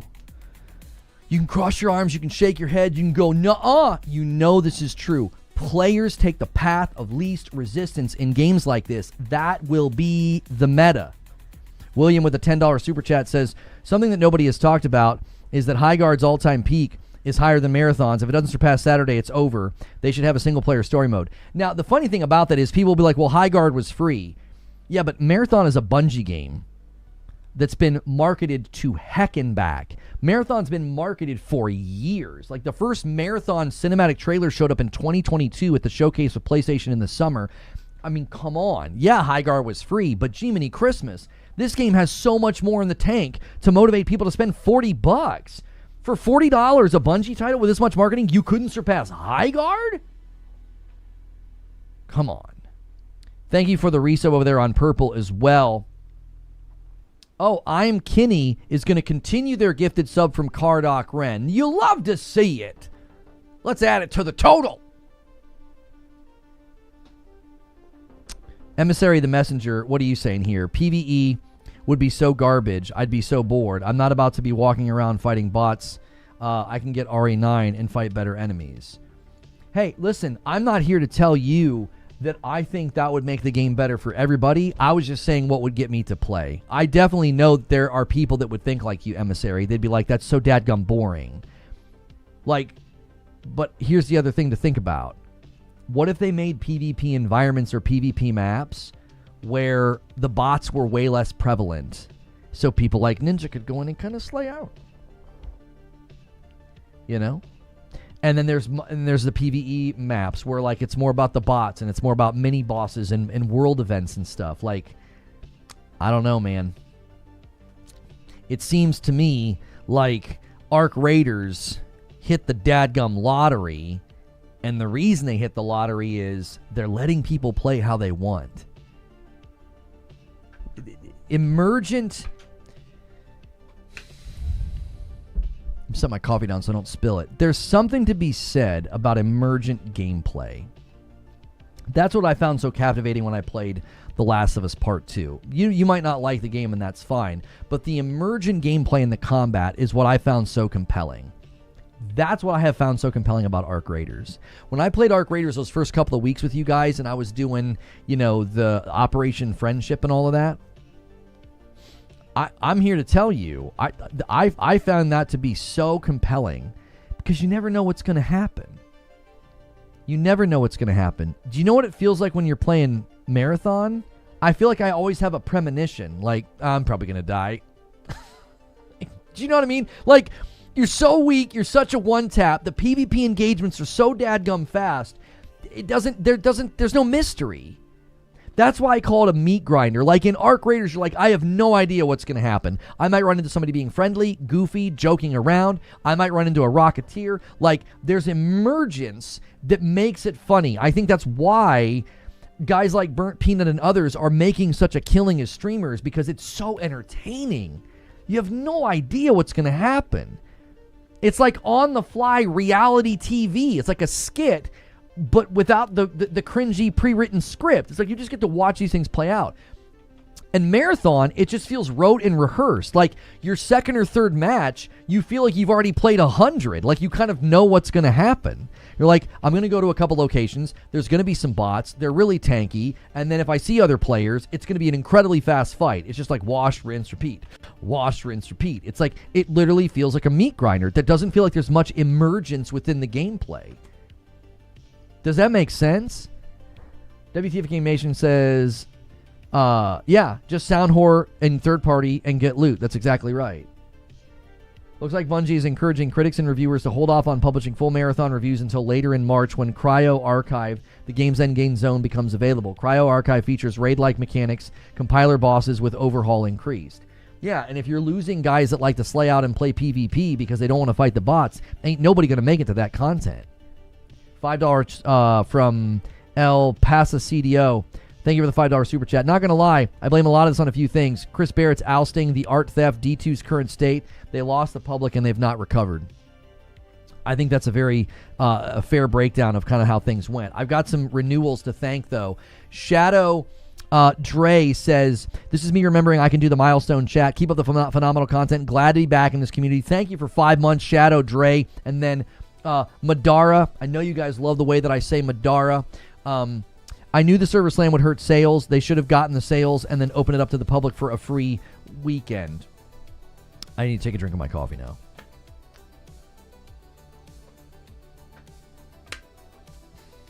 Incredible Black says, small ideas to cater to PvE in a PvP game makes no sense, especially when those who want that will quit playing after they make the game dull.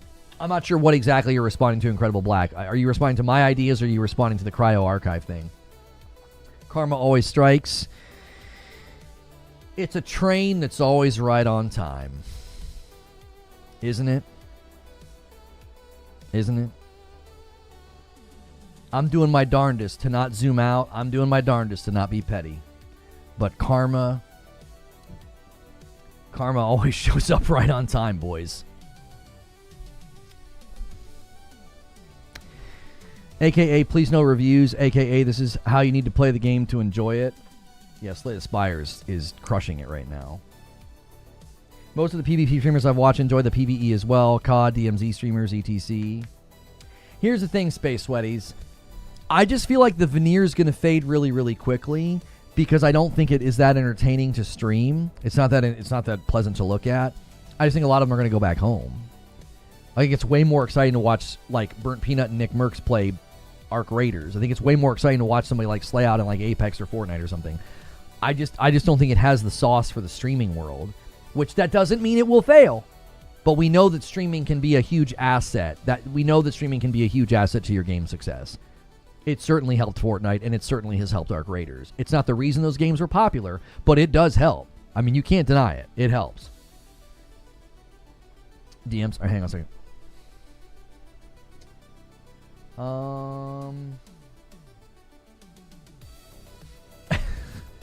I mean, Wheezy, you can be petty for me. If y'all want to be petty, y'all can be petty for me. How many people do you think are only playing because D2 has nothing to do right now? That's another question that I haven't even gotten to that point, but I think we can go there now. I think it's evident that a lot of people playing this game are Destiny people. What's going to happen when Destiny drops some new content and a lot of those people basically go back home? Like, I really, really wonder if that'll be like a teetering effect on the player pool. Yo, what's good, Ginger? Ginger says, having eyes on your game week over week is a great way to pick up new players, for sure. Especially when you see people having fun. How many people have bought, Arc Raiders because they saw, Burnt Peanut being a goofball? I bet you a lot of people have. I wouldn't be surprised if the Arc Raiders war that they did got a lot of people to buy the game. Because it was like, oh my gosh, this is so fun. I want to get in there and do this. Not going to lie, it was kind of sad to see Peanut playing Marathon offline with Tim the Tapman instead of streaming it because his community hates it so much. Well, I mean, yes, and also, it's tied to business decisions for him. If his audience says no and they don't like it, you can be like, well, they're just being toxic. What's he supposed to do? The customer's always right in matters of taste. You know what I'm saying? He's a smart guy. He's very quick on his feet. I think he's one of the funniest streamers I've ever watched. That dude's got it. He's got the gift. He does. And he's not going to jeopardize his business to play Marathon. The customer's always right in matters of taste. If his audience that has flocked to him, supported him, and paid him money to be this goofball in these games where like goofy things happen, if he can't do that in Marathon, then they're going to be like, this isn't why I watch you. There's nothing you can do. There's nothing you can do. I mean, that's the audience you grow. I mean, I went through that. Curated an audience that loved watching me play Destiny, talk Destiny, and when I wasn't doing that, people would leave or complain. I mean, what are you going to do? You grow your audience with a certain thing, it's what they're going to want to see. And I don't think Marathon offers those guys the playground that they need. I just don't think that it does. Dead stare. Sorry, boss. That's right. That's right. One of his best clips, and he's like, "Are you black? Are you in black?" And he goes, and he looks at the camera, and he's like, "That was close one." That is one of the best clips I've ever seen of him. It was perfect. It was like the timing of it, everything. He's a master. He is an absolute master. Would be happy if Lono's Saturday stream was him doing his taxes. Oh, would we be happy if Lono's Saturday stream was him doing his taxes? Exactly. Destiny players, and especially content creators, are definitely putting their hopes and dreams into Marathon. You know why? That's why I'm really surprised, Solemn. I'm really surprised there's no, PvE option. Because it's like, they have such a big audience that would grind the frick out of this game and give them money. It's weird to me. It's like, your Destiny audience is starving for a loot grind. Like, what are you doing? This seems like an easy slam dunk to be like, kapoof, PvE, guys, and it's only $40. Like an offshoot game, like a Miles Morales version of Destiny. It just doesn't make any sense to me. Vaughn Raz says, as an architect and an artist, I really enjoy the world, the art, the vibes, the sound design, etc. I think the sound design is some of the best I've played in a game like this.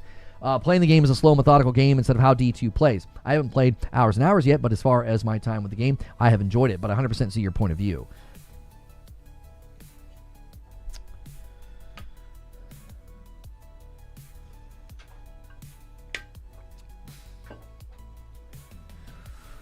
Hang on. Ketamine Yoda said something. Ketamine Yoda also referred to me as SNTR. Some of you guys are still doing that? I mean, I don't care. I don't hide the fact of who I was, but I just noticed SNTR was in chat. Ketamine Yoda, are you still here? I can click on your name and see what you said. You asked me a question, and I never got around to answering it. If you talk in chat, I can click on your name, and I can see your chat history. Actually, it would be great stream, because you know Madam would give him grief the entire time. Mama, stop. I'm trying to do math stuff. Do you know what I do for taxes, Zubair? I'm old man now, so the glasses come off. I'm like, all right, I took a picture of that document and that document, and I email it to my CPA. And I'm like, oh, I'm done. Well, no, I read that Bungie spent around $250 million on Marathon. Is that true? On Steam alone, they only have made about $3.4 million. That $250 million could have been spent on more content for Destiny 2. Okay. Estimates about budget are high. So, I'll just say this. I don't think this game was cheap. It's been in production for quite a while. Okay. We also know, okay, according to Pete Parsons himself, we know that he put the company into the red with all these incubation projects, which means the incubation projects are expensive and they weren't generating enough money from Destiny. I want you to think about what that means. Destiny 2 had a slowdown of revenue, and that's all it took was to drive the company into the red. It stands to reason that these spin-up projects ain't cheap. Okay? So Marathon ain't cheap. I don't know what the number is. I just know what I'm seeing is probably not enough. It just doesn't look like there's enough. I mean, you've at $40, you really needed momentum. You needed velocity. You needed, like, oh my gosh, you need word of mouth. Oh, here it is. Bungie could have done Doom or Halo like reboot for Marathon, because 343 just remaking the same Halo games and people have been craving sci-fi FPS. Is that what you said? You said the thing about Marathon, Sony wanted this to be a hit like Arc Raiders, but due to Bungie's negative years of PR with D2, it certainly affected the launch. I don't disagree with you. I don't. Do you think the negative PR of D2 affected Marathon's launch at all? Yes, I do. I do. I think Bungie as a company just made some bad decisions. I think they were blogging and social virtue signaling on really, really divisive issues. I think they frustrated their community. You know, I think they did a lot of things over the years that frustrated them, both in the game and outside the game. They became a company that was very easy to dislike, and I think they're going to have to fix that. I'm not trying to dogpile. That's my observation. Wooly says, the issue with live service games, I always say this, they take so much to maintain, you lose momentum for other projects, and in the event, revenue dwindles. Those are just Steam, says Ginger. If they have the same numbers on console, they are around 85 to 92 million, again, estimated.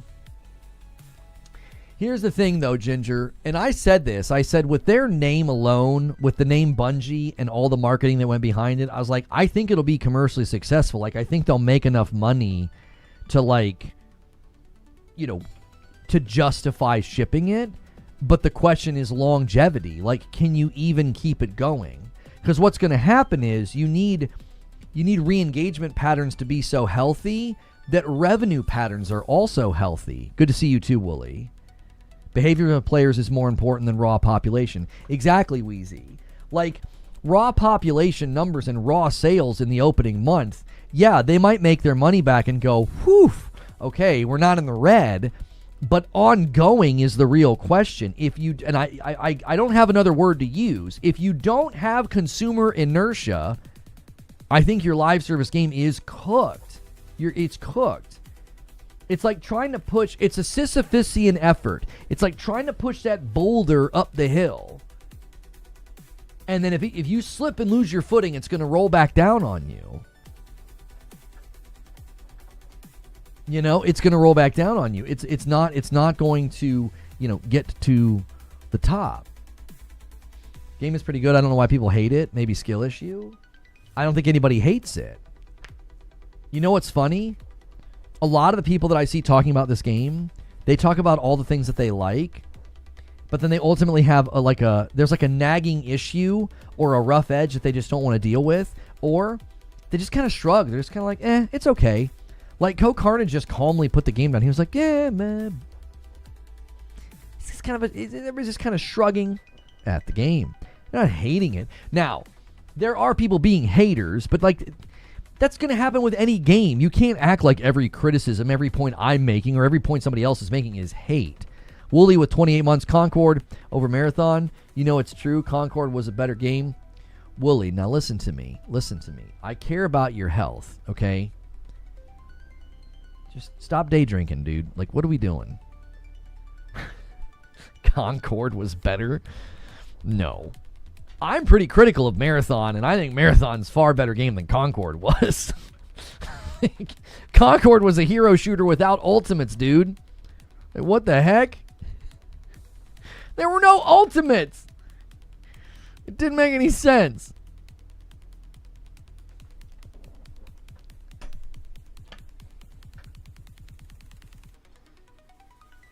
People definitely hate it before giving it a chance.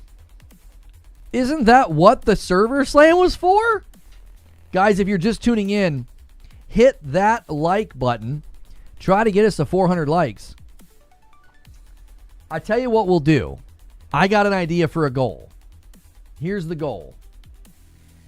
If you guys can get this to 750, Madam will join me tomorrow and we'll play Slay the Spire 2 together. It will be hysterical. That's your stretch goal. We'll have Madam react to gaming news. We'll do our thing. We'll just straight up skip Reanimal and we'll jump right to Slay the Spire 2. I think you guys would enjoy that. We'll make that the goal. So buckle down, do your renewals, do your primes, get the big boys in here. You guys could do it. I am going to be on Ginger's podcast in about, what is it? Two. When do we do the podcast, Ginger? I can't remember. Is it noon or 1? I'm having a hard time remembering. My weeks and days bleed together. I've got dad brain. You know the deal. I wish I could understand that independence doesn't equal hate. It's all brand for me, but I never could get into Slay the Spire, says Zubair. 1 p.m. Okay, so in 2.5 hours, I'll be on that roundtable podcast with Ginger. Here, let's just do this. Round table podcast. That way we have a countdown on the screen for y'all. Set, start, show timer. There you go. So that's how much time you guys have to get the goal. 35 months from Polarin. Oh, right. I normally hear do this. Yeah, guys, do those celebrations. Those add up. Renewals add up. Solemn says the Bungie name is definitely doing a lot of heavy lifting. But it's such a catch. Not a catch. Is it a catch 22? What is it? It's become like almost like a monkey's paw. It's like, yeah, the Bungie name is strong, but it's also kind of sullied at this point. You know what I mean? It's a little sullied. It's like I think the Bungie name hurts them to a certain degree. It's like I think it works in both categories. Post a link to the podcast when it's time. I will do more than post a link. I can redirect you to the podcast as long as you're here in the live stream. So, guys, stick here. Don't go anywhere. And hit that like button. And Ginger uses his Prime over there on purple. He says, huzzah. Thanks for 13 months, Ginger. You've been enjoying Marathon? We've got a lot of people in the Discord that are enjoying Marathon. If you guys are looking for people to play Marathon with, that's a great reason to become a member here. Become a member and get in the Discord. We've got people here that are liking it. I'm so mad, Echo Doctrine says, that these YouTubers destroyed another game. Wah, wah, it's not fair. These games were actually good. Concord and Highguard weren't given a chance. You want to check out the D4 expansion when it comes out? Oh, am I going to? I don't think so. I just have no desire to go back to Diablo. Like, none. It's just not my jam anymore. I don't know. Madam and I are loving Pal World, and I'm still playing through Resident Evil 9. I'm loving gaming right now. I don't feel a draw at all. John Lacey says, Destiny players hated sunsetting, and you reset and lose everything every season. I can see the posts coming. Right, and John, what people will say to you is they will say, yo, clear below. Thank you for using your Prime over there on purple. There we go, guys. Getting a little bit of movement. There we go.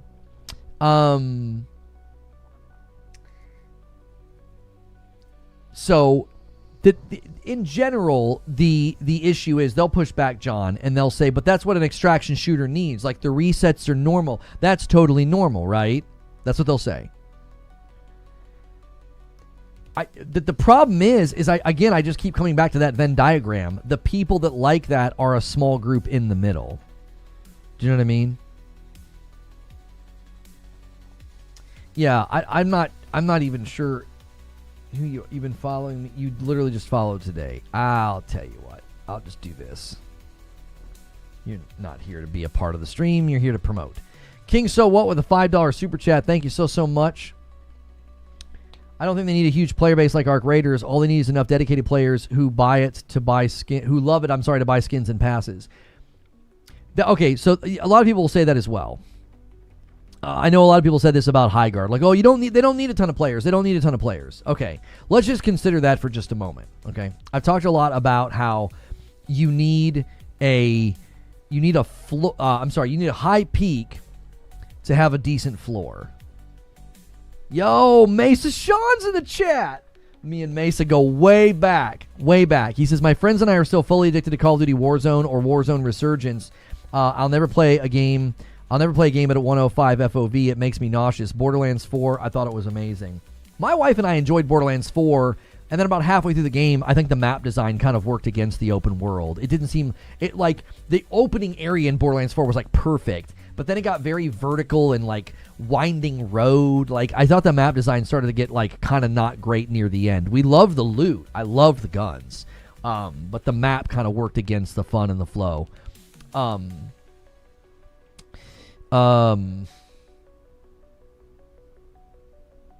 Ninja says, I didn't quit Marathon because I died to an AI. I was 7 hours into the stream and called LG well before that. The clickbait accounts are going crazy right now.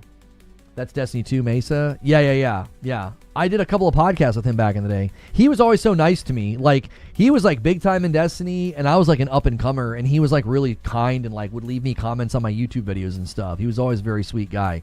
And, yeah, he's come back around. This isn't the first time he stopped by, like, a stream or talked in the comments. Always good to see you, Mesa. But on the numbers thing, you need to have a high ceiling to have a decent floor. I think that's the best way I've set it up until now. That's the best way I could possibly say it. You need to have a really high ceiling to have a decent floor in live service.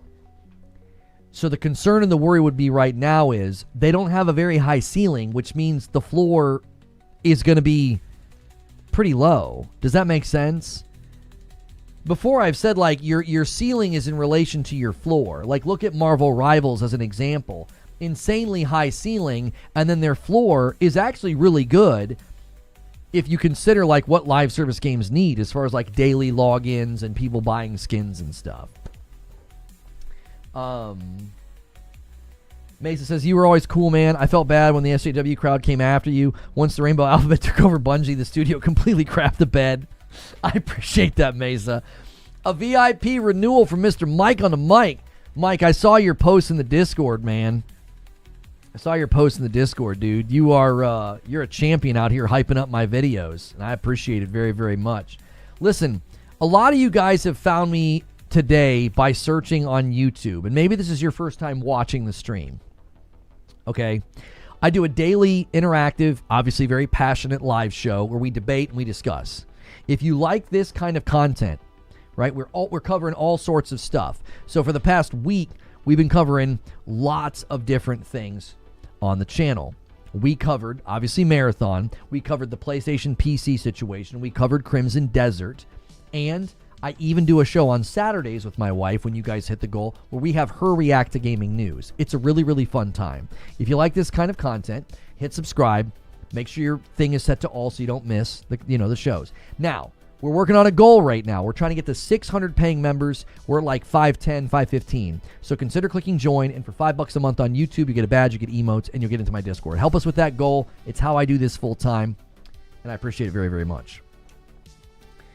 Marathon's a turd. I don't think it's a turd.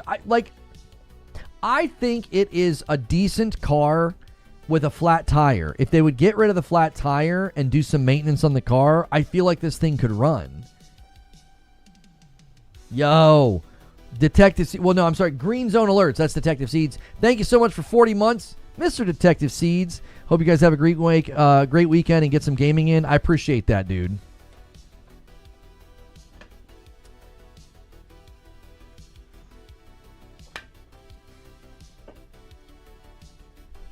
I'm not trying to turn the game into something that it's not. I'm just not. Got to go back to work. Have a good stream, dude. All right, take care, Mesa. Well, no, I would also note that Where Winds Meet live service has 54,000 right now and just released a new expansion in game like Marathon. A game like Marathon's not going to take me away from Where Winds Meet. Well, and we could do a test with Where Winds Meet, right? Where Winds Meet Steam charts, because Where Winds Meet had like a really, really strong start, did it not? I feel like the one Steam charts website's like having a hard time. Yeah, so Where Winds Meet, peaks at 250,000. And then it settles into like 50,000 concurrents, right? Remember how I've said your ceiling is in relation to your floor? You're going to notice something about this ramp, the 250 and then down to this. You're going to notice something about it. Let me show you something. You're going to notice something. It is a very, very common trend. Look, this is Marvel Rivals. Your peak of 644,000 is in relation to your floor, and they settle into this floor here where they're hitting like over 100,000, 160, right? So their floor is higher, is it not? They're hitting 100,000s because they were higher. Where Winds Meet was at 240, so it wasn't as high. The peak wasn't as high, and guess what? Their floor is lower. Now, I want you to consider this when you look at Marathon. Marathon has had a very, very not great start. Like, this is not a very high ceiling.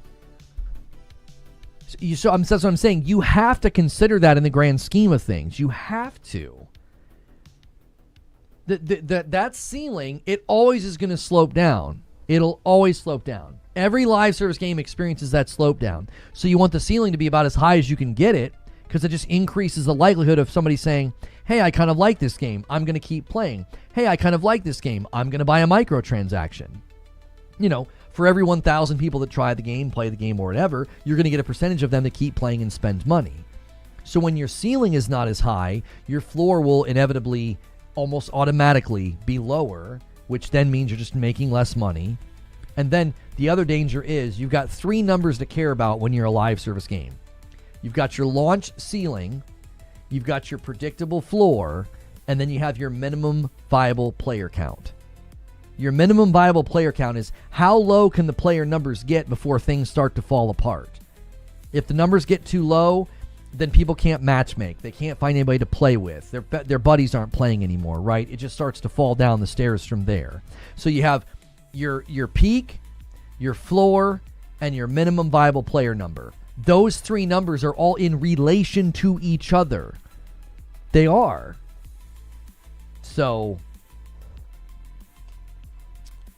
at this point, the weekend really needs to pop off for them if they want to kind of turn this around. And a single gift that comes in from Winged Wheel, thank you so much. The floor is Hunt Showdown, and if it's worse than Hunt, yikes. I don't know if the floor could be Hunt, though, because, like, is that going to be enough money? Like, I just think production costs, operational costs for Bungie and this particular game, I just don't think that that's accurate. If the floor is Hunt Showdown, that's bad. That's what I'm saying. I don't think that can be sustainable. And I'm sitting here thinking, listen, it's funny how the world works, isn't it? It's funny how the world works. I feel like I've been here before with a Bungie title that had all this potential and it just wasn't being properly utilized. I'm just getting deja vu, y'all. I really am. I'm sitting here thinking they could make about 10 really meaningful changes to this game. They could turn it around. They could have a Taken King moment. They could have a Forsaken moment. They're a studio that knows how to do that. But I just don't know if they have enough momentum initially to carry them to that point. Does that make sense? I don't know if they have enough momentum to carry them to that point. Like, are there enough people playing that in 12 months, if they try to do like a Resurgence 2.0 big DLC something, will there be enough people paying attention to like buy it, spend money, and support it?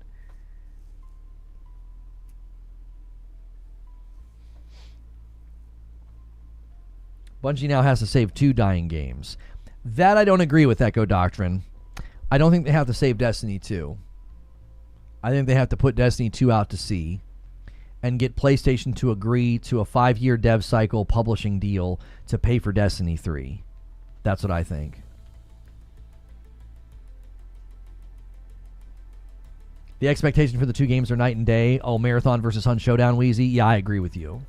If you guys are watching on YouTube and you haven't hit the like button yet, take a quick second and hit the like button, especially all y'all lurkers. I know you come in and you lurk and you listen, and I love you for that. Just don't forget that ritual of hitting the like button. It does help me out. It helps people find the stream. We've had a lot of people today find the stream by searching for it. Gosh, you scared me, kiddo. My daughter is coming in and she's putting heart. She wants you to heart.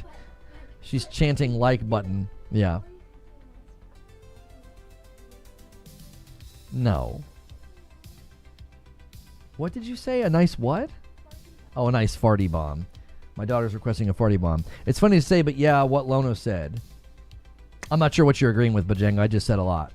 But a lot of people have found the stream today searching for Marathon, or you're watching Marathon content and my video has been suggested. I appreciate you guys clicking on my stream and hanging out and engaging with the dialogue and the discussion. Listen, I will say this. A lot of you guys have been really respectful. You haven't agreed with me. You've told me that I've got bad takes or that you think I'm wrong. But you guys have been respectful. You buttoned up and nasty and called me names and like turned it into like personal attacks. And I do appreciate that. I appreciate when somebody can come in and be like, I think you're wrong, Lono. I think your takes are bad. And it doesn't turn into like, like a personal slap session where you're like hitting me in the face with insults. Oh, about Bungie needing to save Destiny. Yeah, I don't think they need to save Destiny 2. I think they need to put Destiny 2 out to sea and get funding from PlayStation to build Destiny 3. I think one of the main problems that they've had with trying to build Destiny 2 is that they tried to build Destiny 2 while supporting Destiny 1, and I think that was like a really, really bad idea. And I think equal parts, if they try to do that with Destiny 3, they're going to be in the same dadgum scenario. Like, if you try to build Destiny 3 while supporting Destiny 2, it's not going to work. It isn't. You literally have to stop. And I've made a prediction. I think the thing they're going to do in June is the last hurrah. I think that's why they delayed it. They changed the name. I think the entire essence of that update has changed.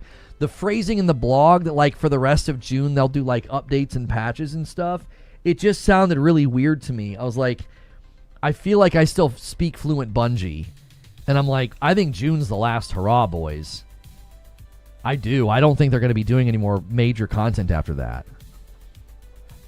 The issue with having a Taken King moment is we've gone through that already. I'm tired, boss. I know. I feel it. I feel your tiredness in you just saying it. I know. We aren't in our teens or 20s anymore. We don't have time to wait for this game to be good. Isn't that the truth? I was talking to some guys last night. We were just kind of sitting around, gabbing. And, the guy asked me what I did, and he took a big interest because I was wearing a Destiny shirt. And we all were kind of commiserating on how we just don't have time for that anymore. Like, the one guy was like, yeah, that's why I like Helldivers 2. I can just play for a little bit with the boys and then put it down. I don't feel like I have to be in there every day. We were talking about how, like, we had really kind of put those games behind us. Now, that's not true of everybody. But I do think there's just a lot of people that are now at that point in their life where they're like, I don't want a part-time job game anymore. And I actually think that's something about Marathon that I find appealing. I do. It doesn't seem like I'd have to no-life it. It seems like I could play for like an hour or two a night. I'm telling you, it's such a juxtaposed game. Like, at one level, I'm like, I can play this pretty casually. I can play for an hour or two a night and make decent progress. Right? And then I could feel fine resetting if I was playing that way, because it'd be like, yeah, I've got some decent stuff, but I always like to get new stuff, right? But then it also feels like sweaty, crazy, hardcore, fast TTK PvP. It just seems so juxtaposed. This guy says, part of the problem is 50-year-olds on YouTube telling others what's good and bad. What's your problem with 50-year-olds? The average age of gamers is like 28 to like 55. So like the bulk of the white men that like buy video games that are like looking like me and making YouTube content and channels, like that group of people is basically who's largely buying video games. Like, I don't know what to tell you. That's like the big portion of the buying market in gaming is dudes. I don't know why the average YouTuber looks like me. I don't know why that is. I think it's weird, but you do nothing but complain. So I do nothing but complain. Okay. It's true. Sorry, bud. Well, you don't watch my content, bud. So I know that you're not representing it. My content speaks for itself. I don't have to defend my content to a drive-by sideliner. I mean, I've got plenty of content on the channel that's positive and plenty of games that we've enjoyed. You're in your feels because I'm being critical of a game that you apparently like so much you're in YouTube chat defending it.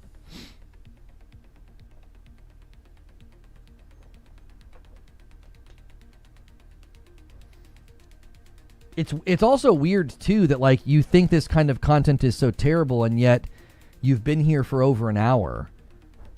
Is that common that you make decisions that are so dumb? Like, is that like a thing that you do? You know what I mean? Show up to work with the wrong shoes on? Like, is this a problem in your life? Like, why are you here if this content is so bad and it's so awful? Like, that's a weird way to spend your time.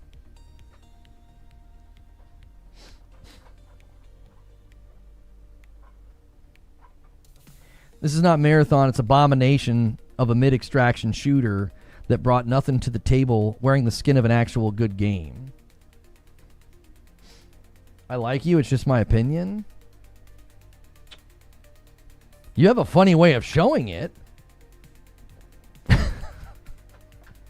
You have a really funny way of showing that you like me. Like, this is your first time ever talking in my chat.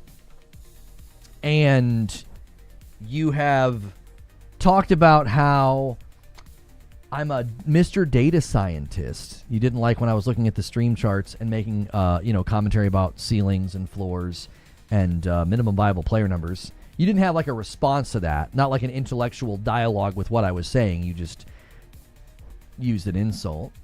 And then you said I do nothing but complain. You have a funny way of showing that you like me or my content. The Malice one says, read my previous. Lono, I actually started watching you because other creators not liking your takes. And even though I don't see eye to eye with you on every topic, I actually like your view and take on most games. Well, I appreciate that.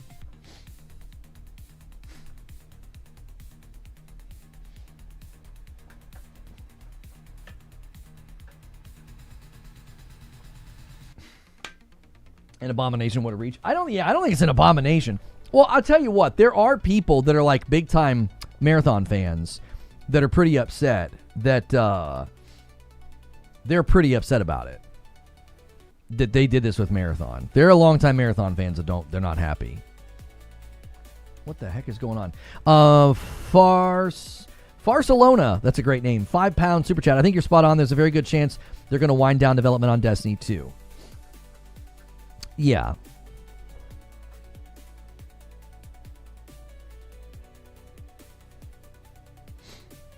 Let's not forget how Bungie was and is trying their hardest to get people to forget that the art style was stolen, and it's not the first time. Well, yeah, I mean, I'm not going to, like, continually flog them for that. I mean, they seemingly made it right.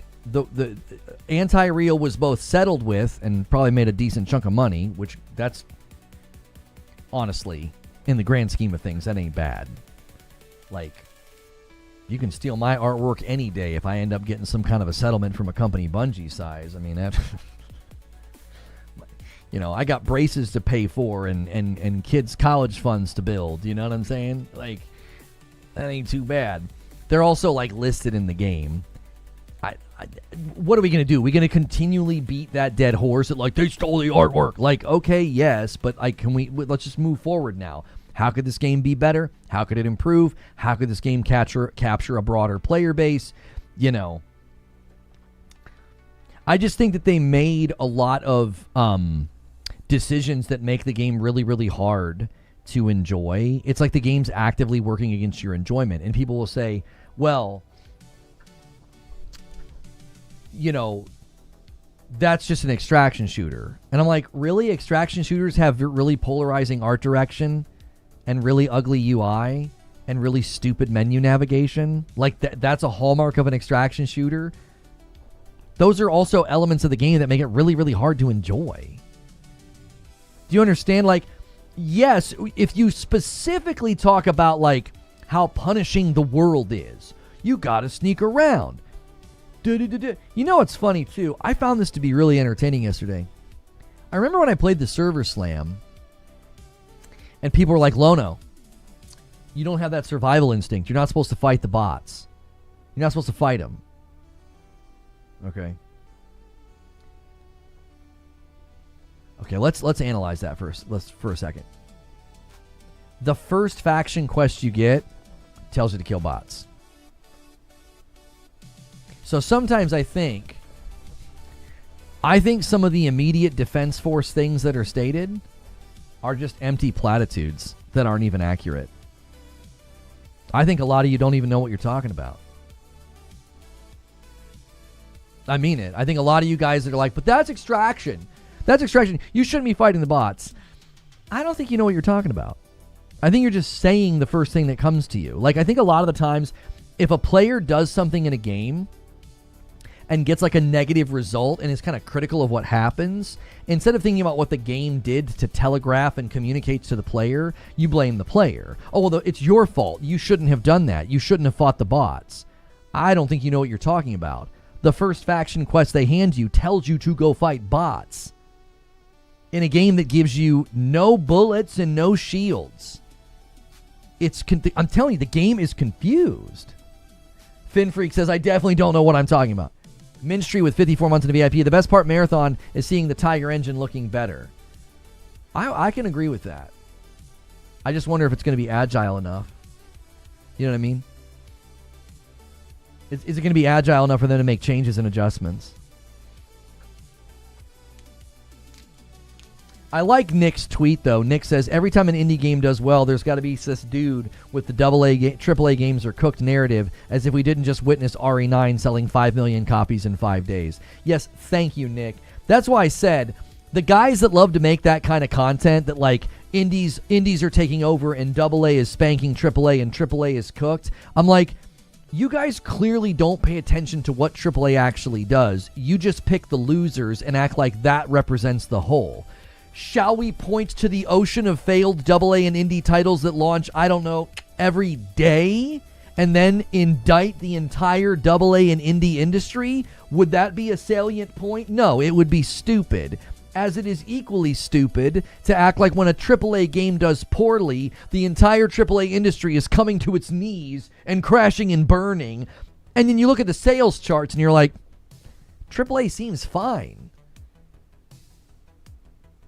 You always want to take the losers in AAA and act like that represents the whole. Why don't you start doing that with AA and indie titles? Because there are way more failures in that camp. Like, the ratio of failures to success in AA and indie camp, it's bad, y'all. You'd never use that as an indictment to be like, indies are cooked, AAs are cooked. Why? Here's another crazy indie failure.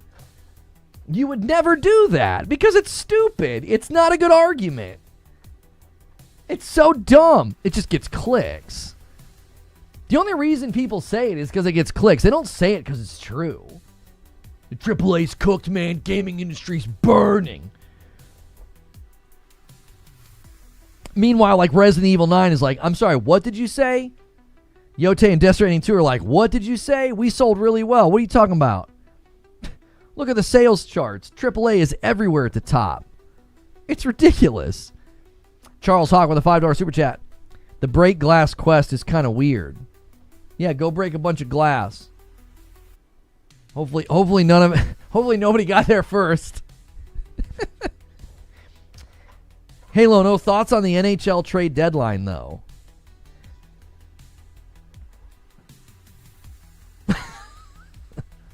What? I'm sorry, what? What happened? I blacked out. I don't know what you're talking about. People only have two reactions to success of Slay the Spire 2. Oh, what is this game that nobody's heard of? Or, it's underperforming compared to the anticipation.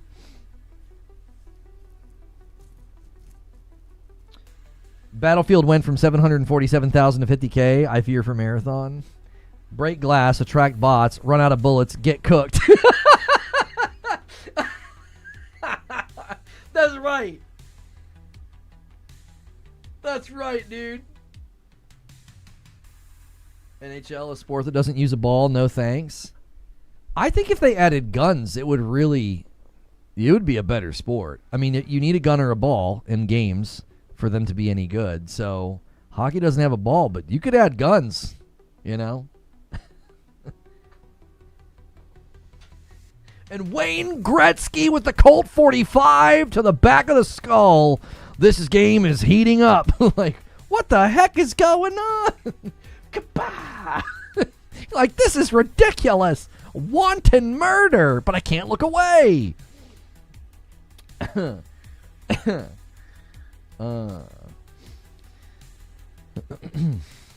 Hockey's fun to watch. Oh, I actually like hockey. Hockey got a lot more entertaining to watch when they got rid of the two-line passing rule. It opened up the game so much. The game sped up, scores went up. It's a much more enjoyable game to watch when they got rid of the two-line passing rule. Guns, that's absurd. Swords and knives, that's a real man's game. Just give them jousting poles, you know? They would hold them like this, and they'd be skating, wham! Just impaling each other. $5 super chat from Elevate with Motion. Sony is about to chokeslam Bungie through a table. I think that's an interesting thing to think about that we haven't really discussed today. I wonder what Sony thinks about all of this. Sony threw their marketing weight behind this title, boys. And we know Sony wants live service games. You know what I mean? I really, really wonder what Sony thinks. Sony, I mean, they were marketing, they were trailering it up, they were tweeting, they were they're on the front page of the PlayStation, they got a controller and a headset and to be like, how many people are playing? I don't know, dude. I don't know. Sony's probably picking up the phone today, I would think, being like, what's going on over there, boys? Bungie sold for $3-something billion. There was an extra billion baked into the $3 billion for retention. They didn't want anybody to quit in the first year because a lot of times people quit when there's a buyout. And so they did like a talent retention bonus. It was like $1 billion or something to that effect. They've actually absorbed a lot of the staff. SIE has absorbed close to 300, no more. Yeah, because SIE absorbed like 200 to 250 people that were going to get laid off, and then they spun up a new studio. They spun up the LFG studio to work on Gummy Bears, I think. So the question, I think, for PlayStation is likely one of two things. Well, no, I think the question for them is how do we extract as much value and profit as we can out of Bungie? I think Bungie's too valuable to shut down. There's too much institutional knowledge. There's too much in-house technology. I don't think Bungie's in danger of being shut down, but I think they're definitely in danger of PlayStation kicking the door in. I think they've already kicked the door in and being like, cut the crap. Just cut the crap. No more knitting classes. We're in charge now. Shut this crap down. Put this game out to sea, shut this down, and get to work on Destiny 3. Like, that's what I feel like is probably happening in the coming months. Like, y'all had your fun. You know? Y'all had your fun. That's over now. You know, you're piddling around with all these incubation projects and Payback and Marathon and Gummy Bear. All right, enough is enough. You got the institutional knowledge and the technology and the history. Make a dadgum Destiny 3. Like I don't see another path for them. Sony shuttering a story dev like that. They're too big. They have too much inherent value. There's no way.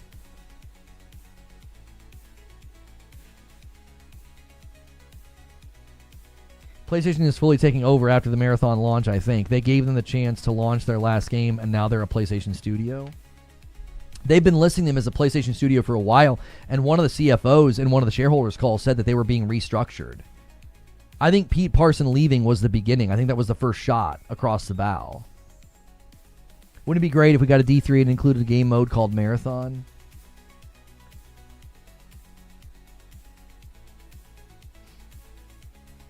Lono, you think they were going to shut Bungie down, but it got delayed so they could have more of a polished shutdown? I don't think you shut down a studio of this size and caliber. I just don't think you do it. Over 800 employees, just over a decade of institutional knowledge and data and tech. No way. I think they're too valuable as an asset to do that. I just don't think so. As a studio, they can become a very, very significant amount of return for them. Not right now, obviously, but I don't know. Oh, you're making a joke. A $2 super chat from Mike and Mike. What are Marathon's numbers right now?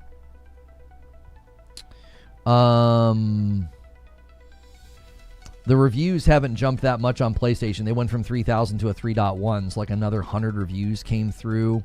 They went from 43,000 players to 47,000. You know, I mean, we're entering the middle of the day on a Friday, and there's just no. It's like there's no inertia. Have you ever been at a bowling alley and you're watching a bowling ball go down the lane and you're not an expert bowler, you don't do commentary, you bowl like once a year, but you're like, that ball ain't gonna make it. You can just tell.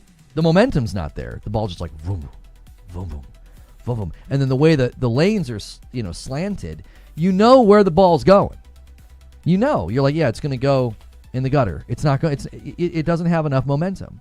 You're not an expert. You can just tell. You're like, yeah, I ain't gonna make it. Oh, are you an expert on bowling? No, I have eyeballs. What do you mean? I can see it. I'm looking at it. I'm looking at this game and I'm saying, it ain't gonna make it, man. There's no momentum here.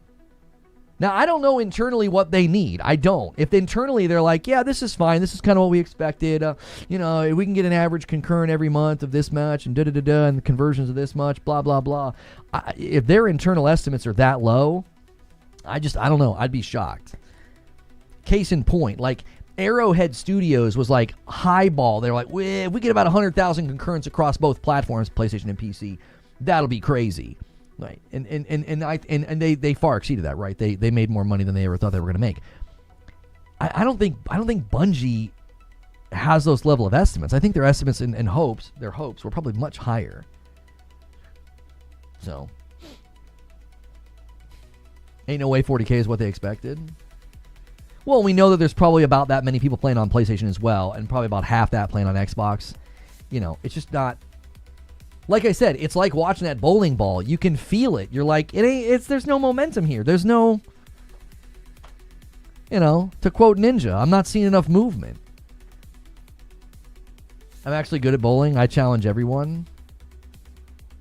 Bowling's an interesting sport. It is. It's one where you can go and achieve the pinnacle within bowling, which is a strike. And then also just in the gutter. Like, you can't do that in another sport. You can't just go to a batting cage and just happen to hit a home run, just like hit it out of the park. You're just like, yeah, every once in a while me and the boys go like once a year. You know what I mean? Bowling is an interesting sport. You can be like the most inexperienced person ever, and you can throw a strike, and then for the rest of the time you throw gutter balls. It's just such an interesting, I've always thought about that. I'm like, I can go and get like a couple of good throws, and I'm like, hey, I think I've got the hang of this. No, I don't. No, I don't. You get so confident after that one strike, too. You're like, I think I know how to throw it now. No, you don't. You do not. Matthew with a $5 super chat says, my favorite game to play these days is watching chuds not play games anymore, but instead gossiping about video game drama because they're bug people. I need to look this up. Hang on. I wonder if can reading something give you a brain tumor? Just 1 second. No. Okay. I was really worried. Man, oh man. I was going to have to call my primary care. We're safe, boys.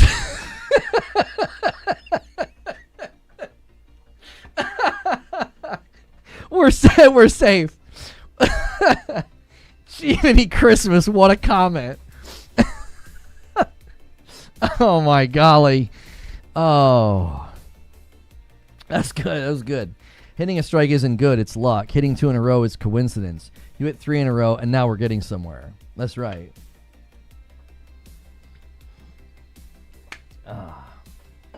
Your gigantic head says otherwise. Hey, sir. I was born with a head this large. It's not a tumor. That is my forehead. It's just that big, dude. A $5 super chat from Neo Reaper. Don't stream on Xbox. Don't stream on Xbox. Also take 30%. Oh, for sure. Wait.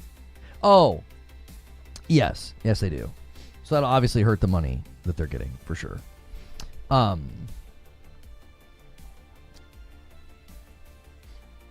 Listen, I need a gifted member for every millimeter of my forehead size, so that's about 1,000. Get to gifting, boys. See the lines. 100% disagree. A strike is in no way luck at a certain level of bowling. Oh, we don't need to debate that. I was just making a silly observation. Good golly, Miss Molly.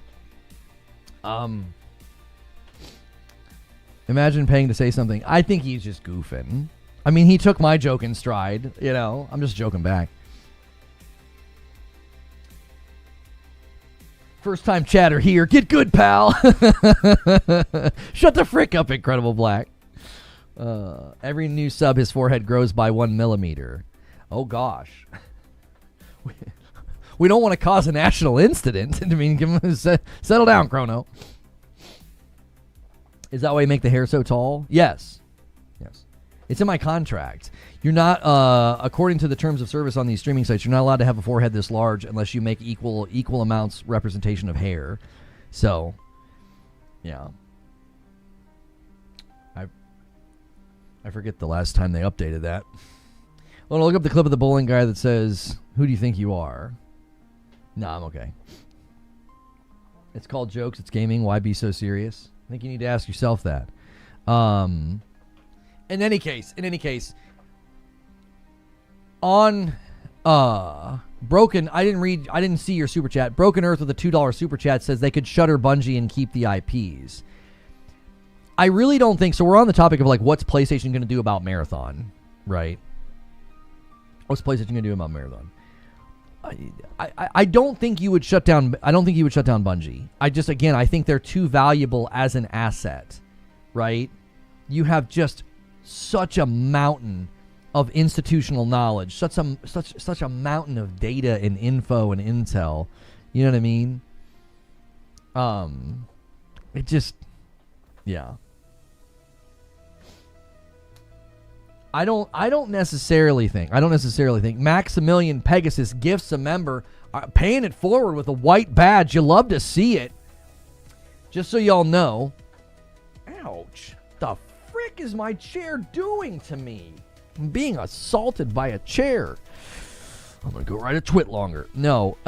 So what this goal over here represents, we're going to stream tomorrow night, but Madam wasn't going to show up this week, but we can restructure the schedule and shift some things around.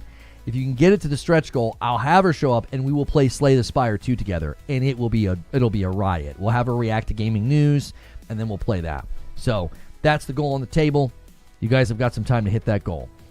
No campaign on a Bungie game tells me right there that the culture is wrong at Bungie.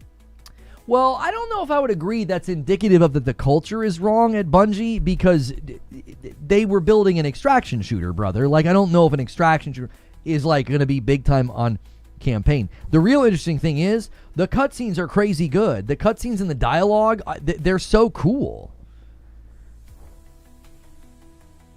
They're so cool. I'm not waving at you guys. I'm trying to see something here. Okay. I'm losing my mind. I am. This is evidence. If just record that and submit that if anything ever happens to me. The institutional knowledge is gone. Luke Smith, Mark Noseworthy, so many gone. Echo Doctrine, I don't agree with you. Homie, there's like 800 people there. Losing leaders actually is probably one of the best things that could happen to the company. One of the biggest problems is the leadership. You're losing your mind with your take? Which take don't you agree with? Let's have a discussion. You said, Marathon's a good game. I don't know why you all are hating to hate. So you're not having a discussion, you're just labeling. You're labeling what we're saying as hate so that it can be dismissed. So what's wrong with our takes? Where are we wrong here? Like, so you don't agree with me? You think these are perfectly fine numbers? You think this is a good start? Like, I'll ask you some questions. Just pick any one to answer. What do you think about the player numbers? Do you think this matters for the launch of a live service game? Do you think more people should be playing? Like, what about the overall reception and the criticism and the way that people responded to the server slam? Like, you just think that's hate? Like, I feel like we've been on this rodeo so many times. When a game comes out, it's not getting good reception, and the people that like it are just going to label what everybody's saying as hate.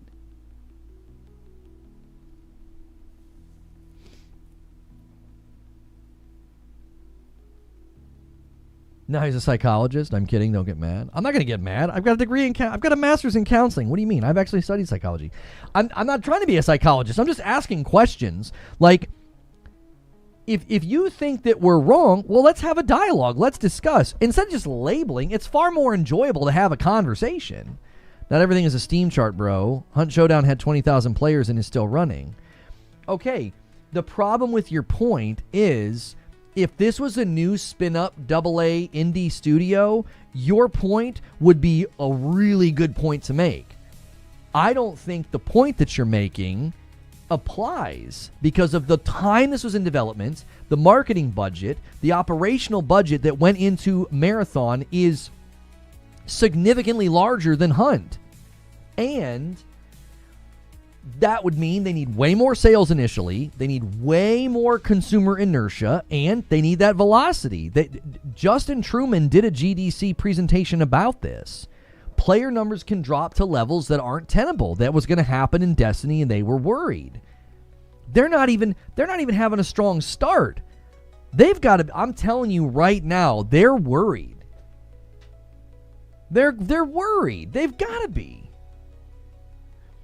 I respect you. I'm just joking, man. I'm just saying I buy games not based on numbers if I want to play and think others will do the same. Okay, have I once today told you guys to buy or not buy according to the player numbers? You're arguing against a point I've never made. That's called shadow boxing. I've not made that point. Now, I do think some consumers will look at this and say, I'm going to sit out. Think about it from this perspective. Are you going to buy a bunch of microtransactions in a game if it looks like it's headed for disaster? Like, look what happened with Highguard. This game is not doing what Highguard did. It's not that bad. It's not that dire. But as an extreme example, as a case study, look at what happened with Highguard.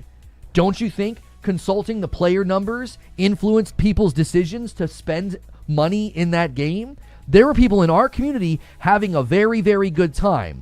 You better believe they were looking at the player numbers and they were like, I'm not spending money in this game. It's clearly going to die. That's reasonable, brother. That is so reasonable. They spent $150 million on Hunt Showdown? Where did you get that information?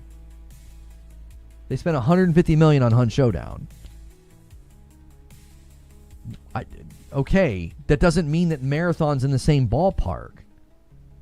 Marathon's also owned by Sony. Marathon's also built by one of the biggest studios out there. Like, I don't think the expectations for this game are in the same ballpark as Hunt Showdown, bro. 2 million people tried Highguard and didn't like it. Google it. Yeah, I know. I watched the game burn. I'm saying, you're not listening to what I'm saying. Listen to what I'm saying. There are consumers who benefit from looking at player numbers because if they're enjoying Highguard and they see the game headed for disaster with respect to player numbers, they're not going to spend money in the shop. That is an extremely easy point to understand. If you don't understand what I just said, buddy, that's user error. That is so easy to understand. It's perfectly reasonable for consumers and gamers to look at Steam charts and say, ooh, the game's not doing so good. I don't know if I want to spend money in this game. It might not be around for very long.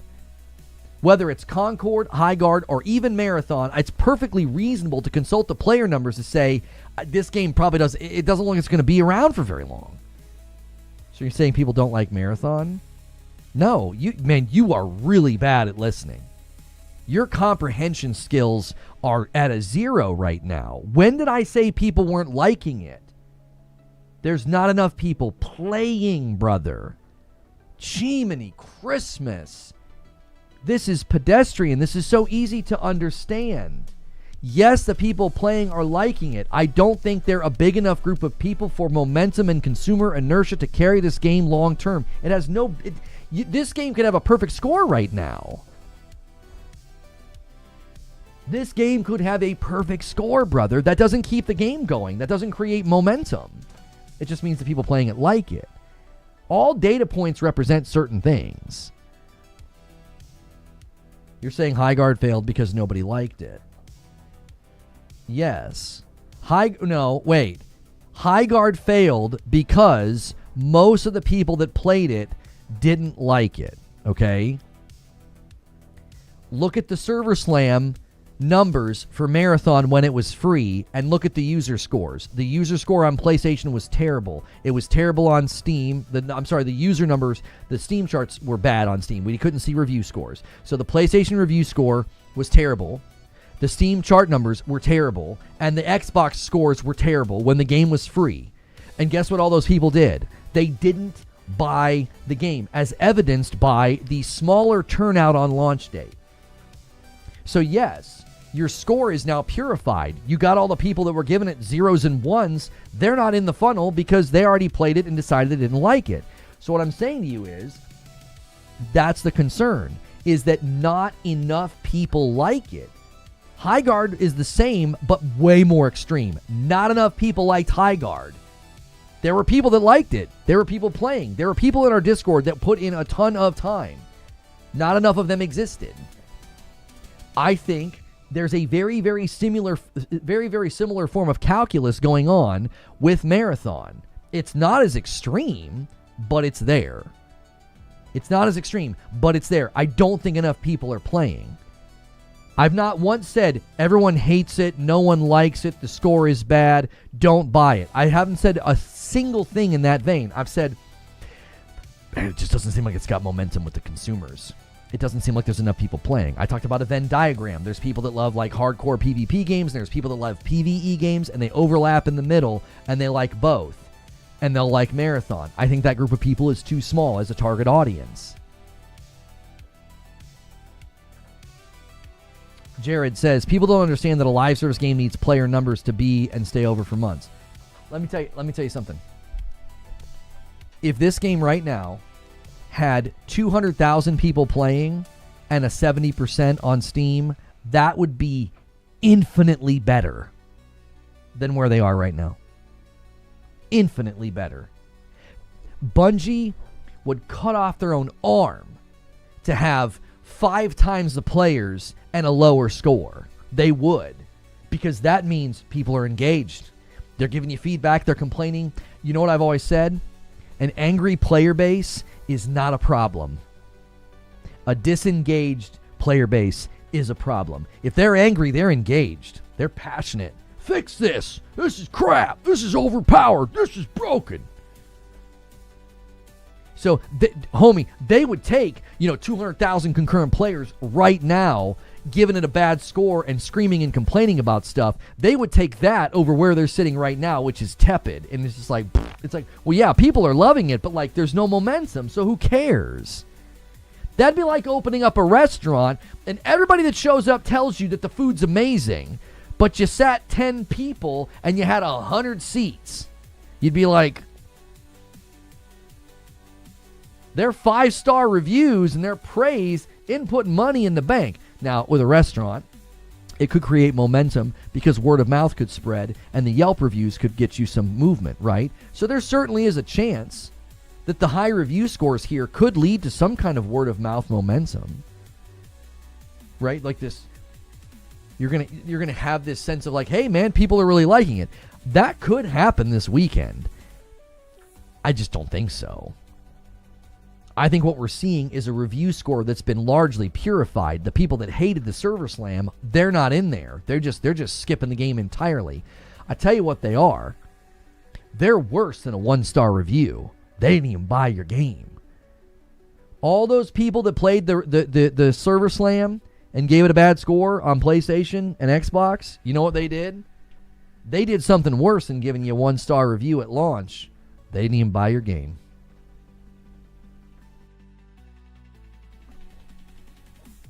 That's worse.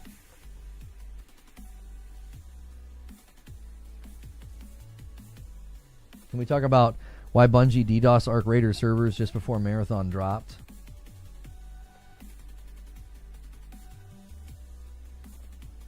Are you okay? The man said, you people? You people have contributed to the negative marketing? You people? What do you mean, you people? What do you mean? What are you talking about?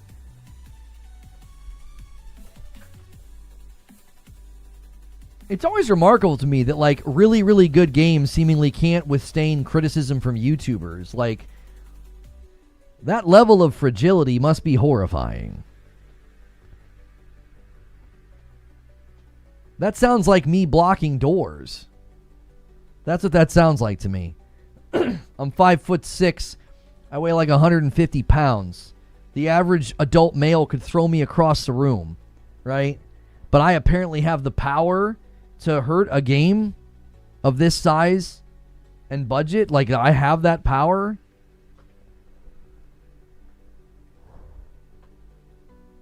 What? At least they recognize me as people.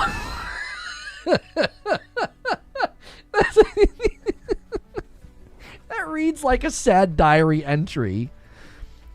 I got referred to today as you people. It felt good to be acknowledged as a people.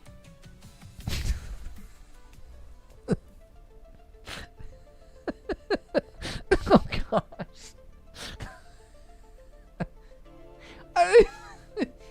I hope you're not low. I hope you can laugh at that. You know, you're like, oh, that was really brightened up my day to be referred to as you people. Oh, gosh. Oh, the gall of this man, right, Hilly? Remember when people were campaigning against Hogwarts Legacy? Yeah. I feel seen. I feel seen. Oh, gosh. Listen. Listen.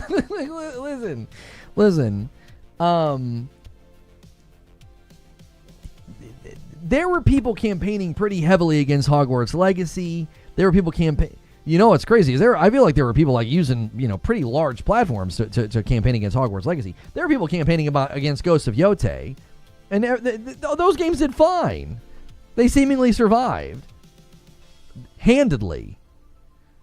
$20 from Resolve.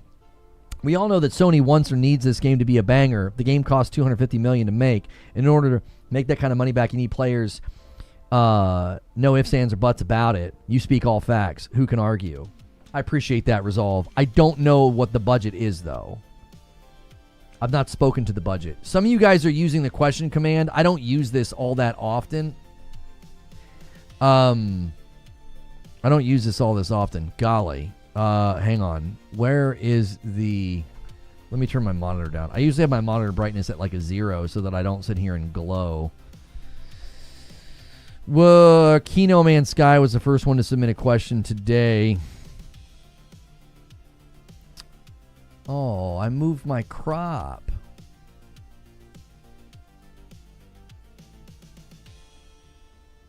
I fixed it. Do you think below 90,000 concurrent players, Steam only, is good enough for 900 dev studio, have the same numbers?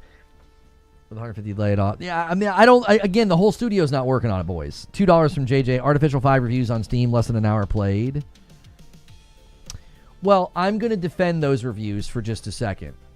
I know people were very quick to dismiss the reviews of, like, High Guard and the Server Slam because people didn't play that long.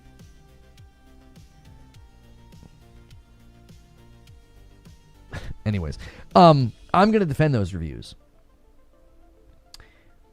because they played the Server Slam probably, and they know they like it, and they're having a good time. And I think those reviews are completely justified. They can always go back and change them if they're not enjoying it. Like, I don't have a problem with that. If somebody played the Server Slam, if somebody's been looking forward to the game, they've been playing for an hour, and they give it a good score, I don't care. That counts. That's a consumer's opinion. That's a consumer's opinion. I'm not going to discount a consumer's opinion because they haven't played long enough. Like, the only consumer opinions I don't care about are the people that review bomb on Metacritic because those people are losers. Like, they've never played the game. They're just going there to, like, have their feelings satiated by being like, I heard a game that I don't like. It hurt me. You know, those reviews don't matter to me. Metacritic user scores, specifically. If somebody played for 30 minutes and they think Marathon's the jam and they give it a good score, I don't care. Go ahead. Played Marathon for 5 minutes and it's positive is somehow okay, but we had an argument about people playing High Guard for 3 hours, but I see the hypocrisy. It's all good. Right, Wheezy? Naughty. I have to say your name like that every time now. Naughty says, the giveaway is it says they're releasing all raid and dungeon tiered loot at once. If this wasn't the end, they'd release this over years. It's Age of Triumph 2.0, and remember, final Sony payouts happen this summer for retention, and then mass staff exodus is expected. It could be a Sony instruction to leave the game like D1 so it can sit there and store kind of finished. Yeah, the whole payout exodus thing feels like it's still hanging in the air. I agree with you. Yeah.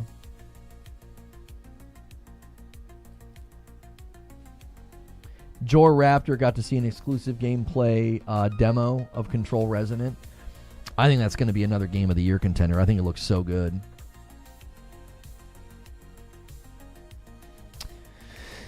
Well, they have pulled so much from D2 that they can't deliver anymore. All D2 expansions been delayed, no dates.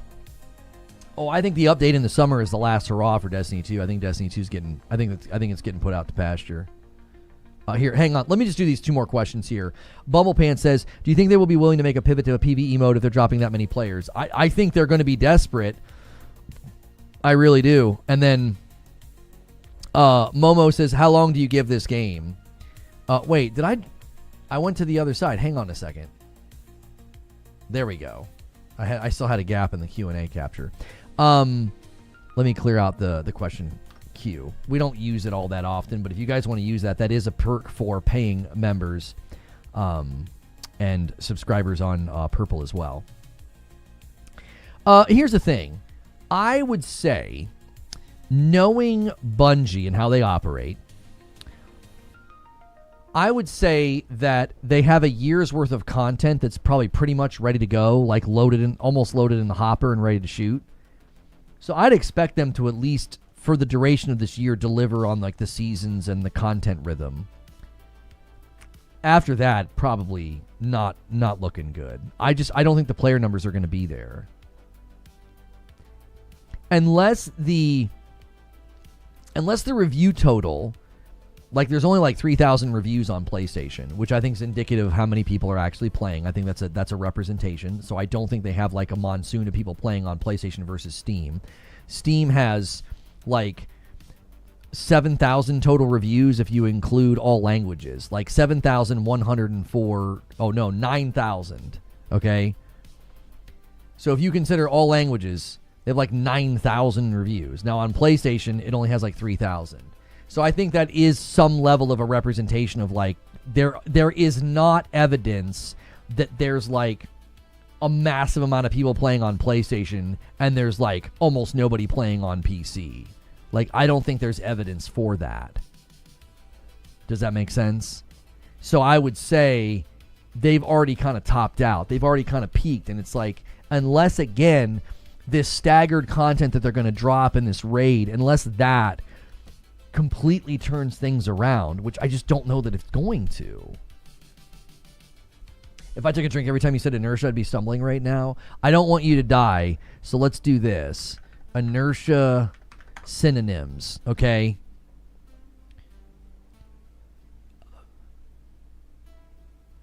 What?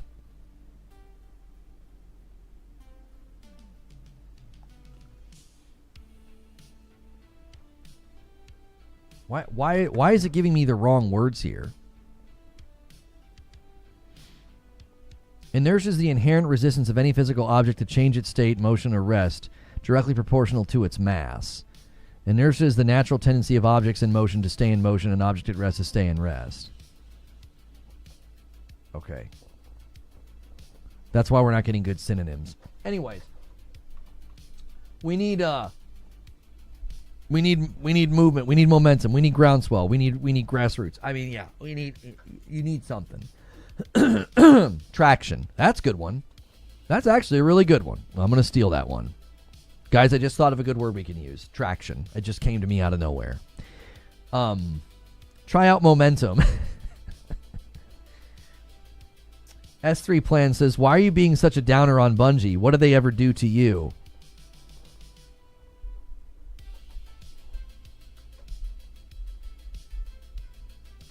Nothing.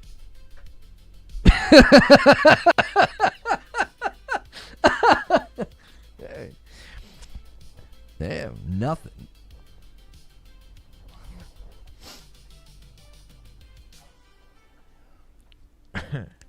Oh, look, Lono stealing words from somebody in chat. That never happened before. Ha ha ha ha ha ha ha. Zubair!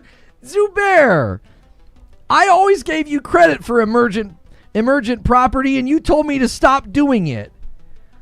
You grumpy teddy bear. Guys. Listen. The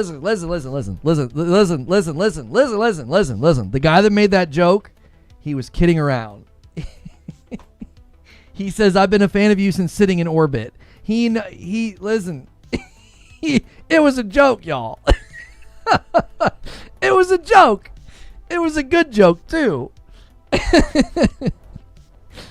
Jamal says that was defiantly bait.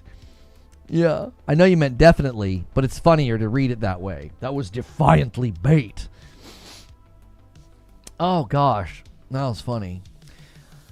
Oh. Listen, I feel like I deserve a little bit of credit. I deserve some credit here. I have not been petty. Right? You know?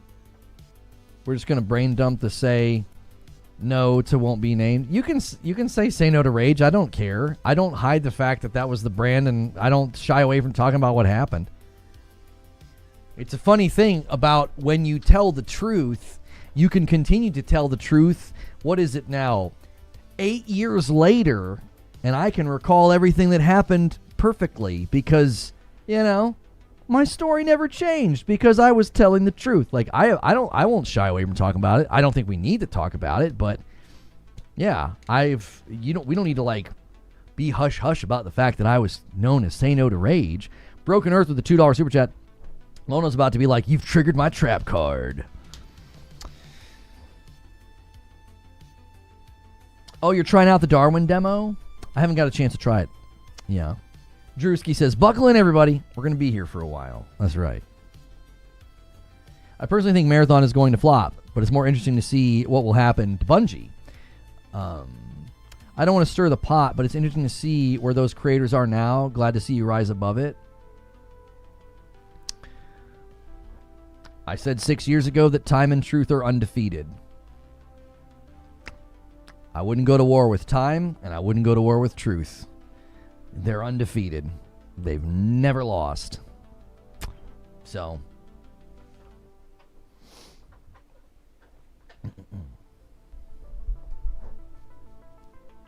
But that name is like your maiden name, and you've been married so long, I just think of you as Mrs. Reforge now instead of Miss NTR. Miss NTR. I'm going to take that, but I'm going to change it to Say No to Racist.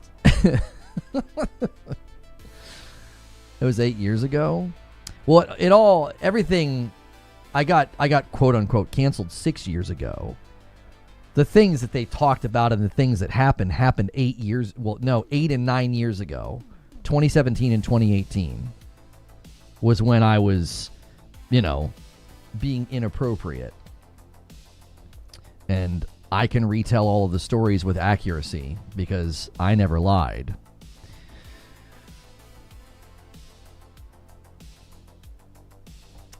I would like to know what the public considers a flop versus Bungie's internals. I think that's fair, Sci-Fire Man. Yeah, I think that's fair. It's totally fair. I think internally they know what numbers they need to hit. And I have a hard time believing that they're hitting numbers that they need to hit. I just don't know, boys. I just don't know. What time is it? Yeah, it just doesn't seem like it's there.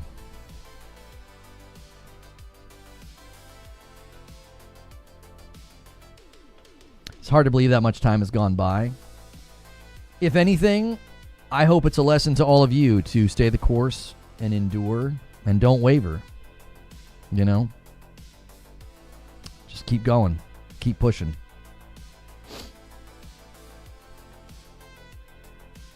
I finished RE9 yesterday. Great gameplay, great everything.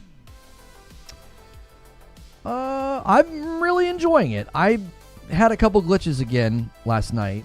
I don't want to spoil, but it's just been behaving weird. And it wasn't like a fight or anything. There were just these NPCs that were supposed to disappear so that I could go to the next section, and they weren't. So I respect the bounce back. I appreciate it.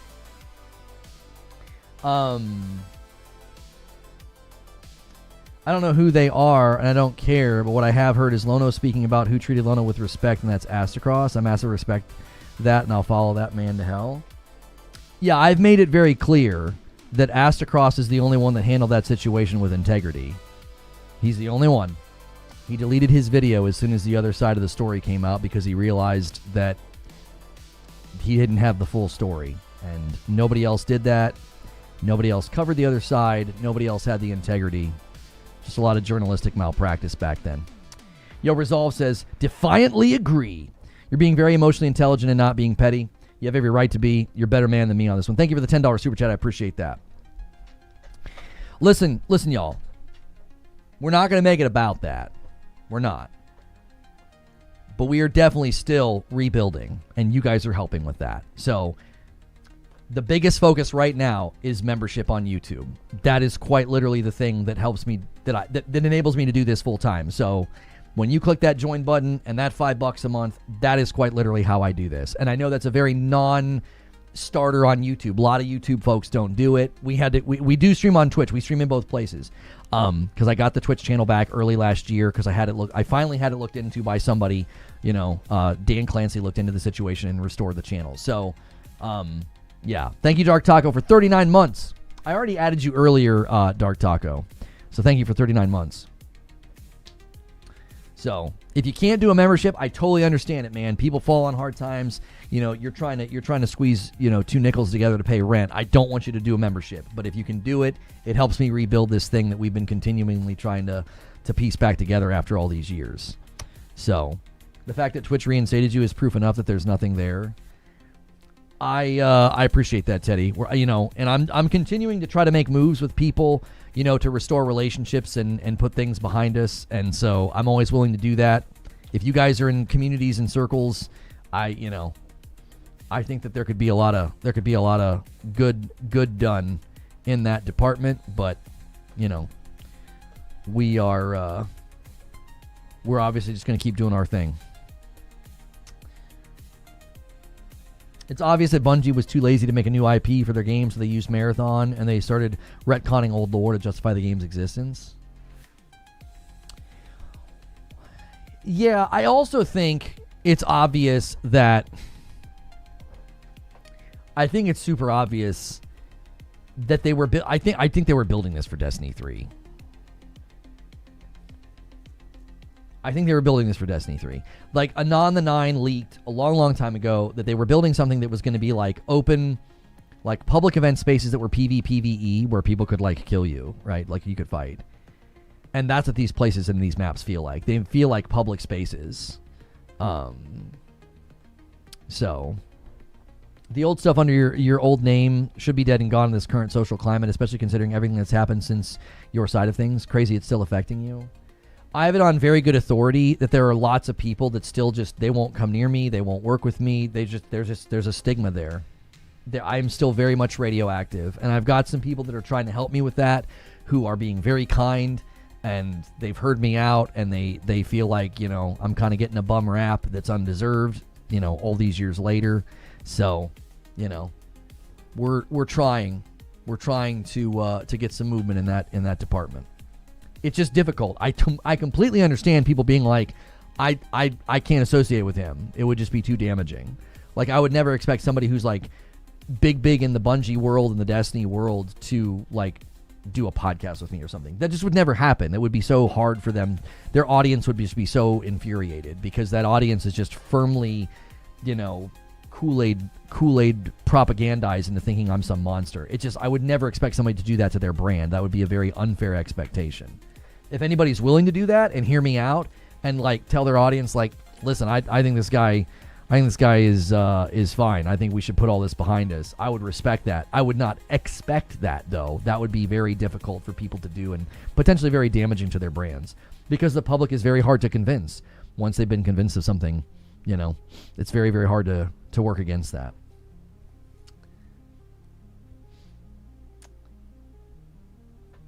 The podcast countdown is surprisingly helpful for me as I try to finish up these new services at work. Yeah, Ginger, right there, 57 minutes. Guys, I'm going to be on a podcast with Ginger basically in an hour. So you have an hour to get the stretch goal if you want Madam and I to play Slay the Spire 2 tomorrow night. You can hit that stretch goal. Make sure you're doing your renewals and your primes. Hit that $ and see if you've got one to celebrate because they do add up. And that's what Discal, I don't know how to say that. Sorry if I missed this earlier. What do you think of Marathon having no paid season pass or Eververse equivalent? Let me add you to the total. But they kind of do, though. People have been very critical. Wheezy sent me a subreddit about it. Marathon's Battle Pass is the worst value for your money I've seen. So this is on Reddit. And says, no, this is not a hate post. I'm glad that the launch didn't fail. I like Marathon, but we need to talk about the Battle Pass. I know a lot of people are currently in their honeymoon phase and want to love everything Bungie throws at them right now. But the Season Pass is the worst value for your money I've ever seen in a live service shooter, and I've played a lot of them. Most free-to-play titles offer better value than Marathon's pass. Here are some of my complaints. You don't earn back the currency you spent. For example, in Apex Legends, you spend $9.50 premium, and you get rewarded $1,300 for completing it, so the next Battle Pass is free, plus some extra coins for you can spend in the cash shop. One single character skin, seriously, only one? I've never seen a paid Battle Pass in any game giving you less than 2. Most games have 4 character skins in a Battle Pass. Again, Apex always has 4. Or more, and you get the premium currency back. Duplicate stickers and charms, as one sticker or charm can only be applied to a single gun. Are you serious? You are giving me the same sticker twice in a battle pass. This should feel rewarding. Or what? Why can't we apply a charm we own to all of our weapons? This is simple, greedy AAA design. Yeah, a lot of people are mad about this sticker charm thing. I think they're going to have to pivot very quickly on this. This is like charging for blue for one set of armor in Halo. That's the kind of energy this has. You know what I mean? This is bad energy. I paid €40 for your product, and now I can buy an absolutely overpriced season pass where I don't get premium currency back when completing it. Most games give your currency back, so you can buy the next pass for free after completion. Most AAA free-to-play shooters do this. Just to compare, Arc Raiders has the same €40 price tag for Marathon, and the first 3 passes were all completely free and reward you with premium currency when completing them. Arc Raiders currently throws more premium currency at me than I can spend, while Marathon has a super underwhelming overpriced season pass with most of the value that I've seen in the title, except for the garbage game Battlefield 6. But let's pray that Bungie and Sony won't go full EA on us. Please keep your greed limited, especially after we all paid a good amount of money for your game. This is not a free-to-play title, so you should offer a pass which is at least better and not worse. If you want more of our money, you should be definitely giving us better value and scrap this double items and paid battle pass. Yeah, I would say that this just very much represents where I feel like Bungie is right now. They're deep in the caverns of their own hubris. I don't think they can see.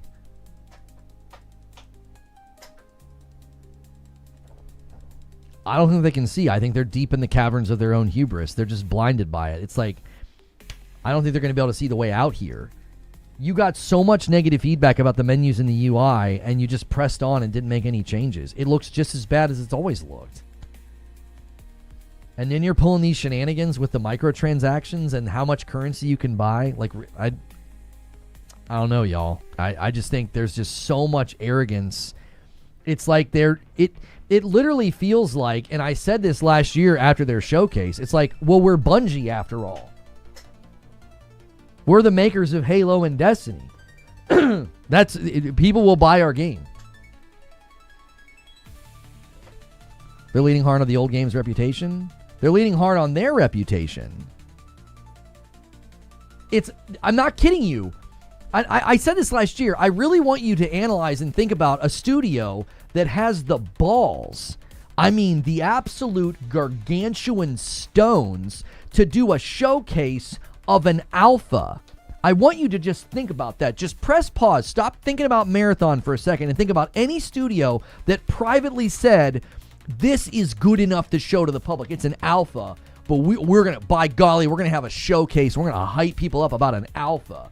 Homie, you got balls the size of Mount Everest walking out and doing that. Like, gee, money, Christmas. That was dumb. I'm telling you, I've said this so much.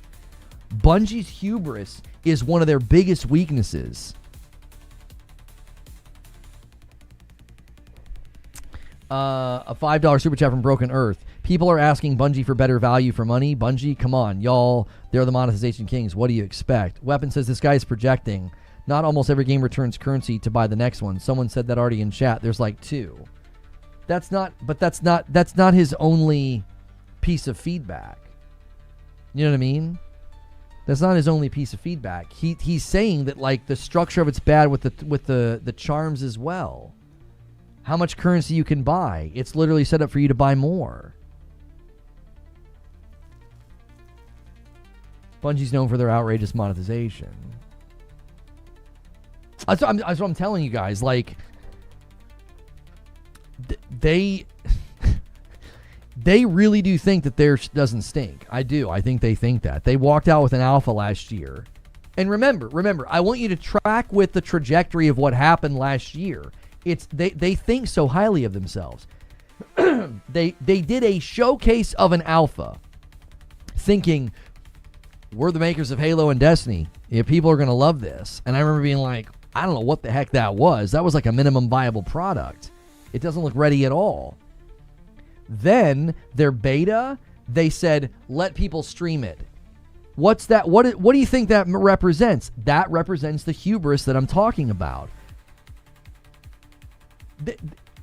They were so confident that they thought, well, no, people don't understand how good our game is. Let people stream it. That'll convince people. And it had the opposite effect. Homie, that's how blind they are. That's how blind they are. They thought their game was so good it was worthy of a showcase. They thought their game was so good last year, they let people stream it. The whole thing blew up in their face. And here we are all this time later, and all the negative feedback about the UI and the menus and all of that, they've virtually changed none of it. It still looks and operates terribly. I'm telling you, they're lost in the caverns of their own hubris. They cannot see a way out. They can't.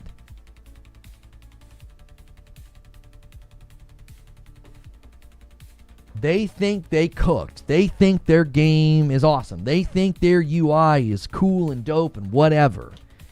Look at how much, I want you to think about this too. Oh my gosh, like at every step of the way, they had to be like practically browbeat to give people proximity chat and solo queue.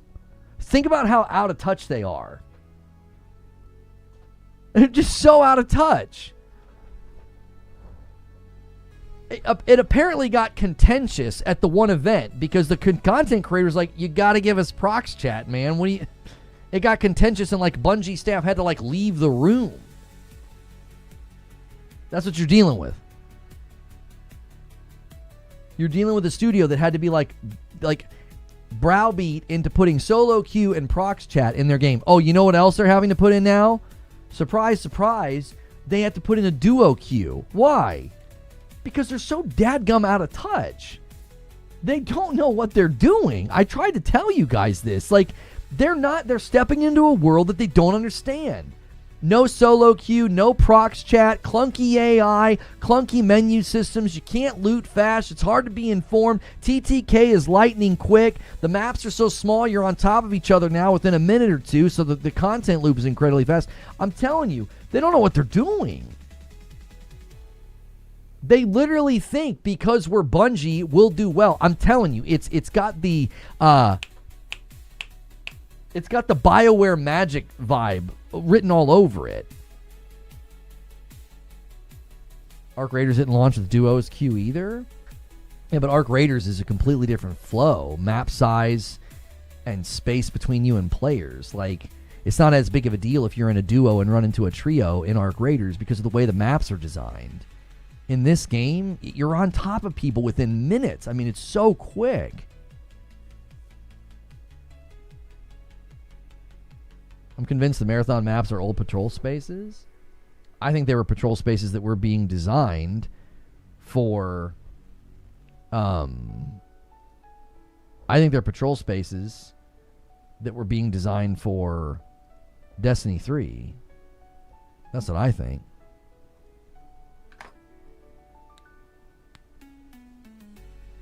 Rip the Bloodborne remake. That's right.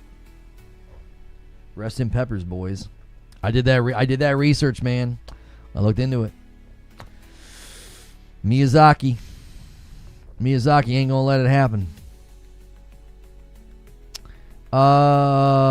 Ginger. I need a link to this video that we're gonna be doing.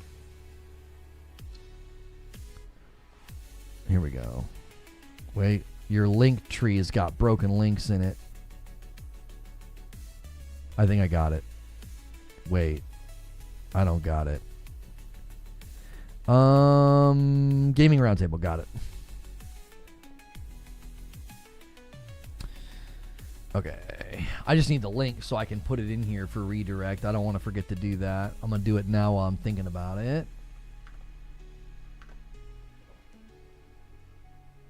Got it. One sec. What do you need? I got it. I went to your Twitter and I thought you had tweeted the link. You didn't tweet the link. You tweeted the thumbnail, which is fine. And then I went to your link tree and I was just trying to get to your YouTube channel. I found it.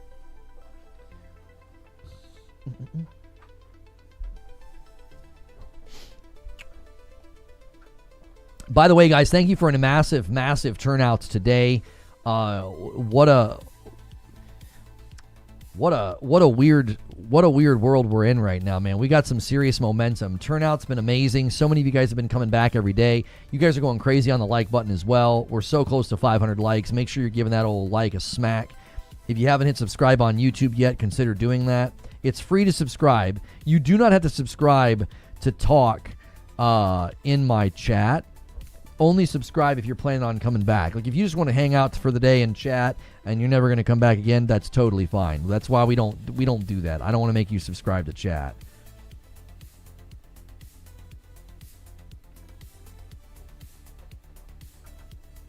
Oh, the link's in the thread of the post. I'm never sure what Twitter likes. Yeah, right.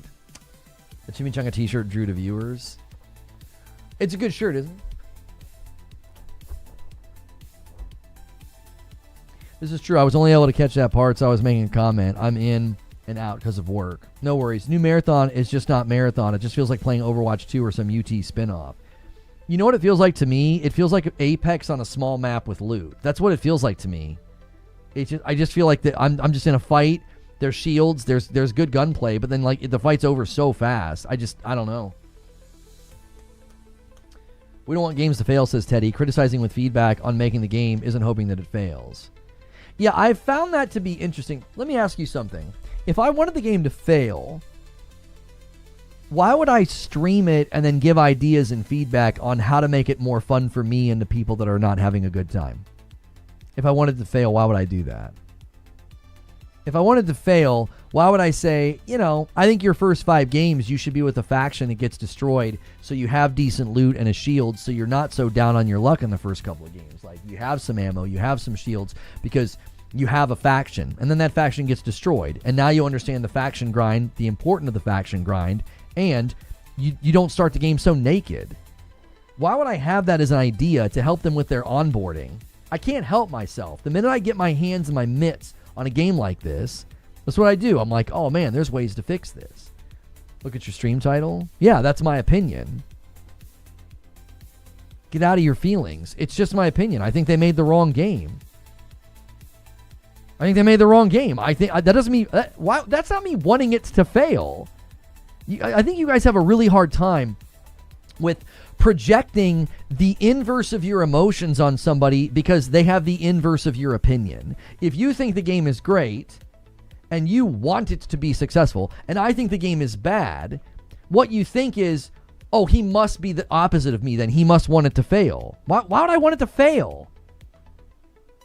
If I could have gotten into a groove with this game and was grinding it and was getting loot and having a good time, do you know what that means for me personally with my history and my coverage? Do you know what that means for me? It means I have a game I can regularly cover and make content about. Why would I want it to fail? It's not about Marathon needs to be better. It's Bungie made the wrong game. They did. Do you know what that means? They can remake this into the right game. They made the wrong game, bro. This could have been like a spin-off $40 PvE live service game.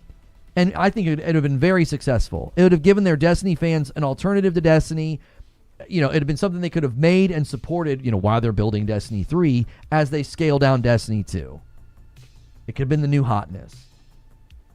But instead they built some weird Frankenstein of a game that has like really high-level production, cutscenes, and amazing dialogue and voice acting, but then it's like a sweaty PvP Apex game with loot. But then the aspirational content's like a raid with a vault with puzzles. Like, huh? If I played the game and I didn't like it and I moved on, how is that review not valid? People seem to forget that it's their job to hook me. It's not my job to play games. Yeah, I agree with that too. Like, that's a valid review. If you played the game for an hour and you're like, I think this sucks, and you leave, it's like, well, that's not a valid review. Sure it is. What do you mean? That's their natural, genuine response to the game.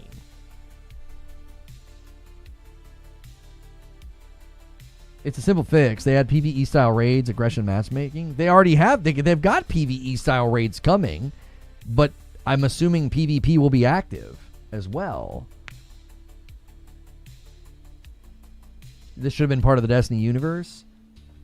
I actually kind of like the universe. I think the vibe is cool. I do. I think the cutscenes are cool. I don't necessarily think it would have needed to be attached to the Destiny universe.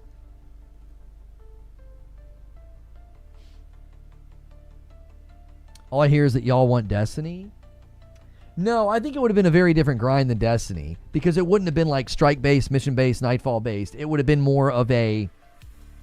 It would have been like a PvE extraction game. It would have had a very different vibe. It still would have been loot-based and progression-based and like bounty-based because of how the factions work. But like, it would have been a very different vibe. It wouldn't have just been like another Destiny.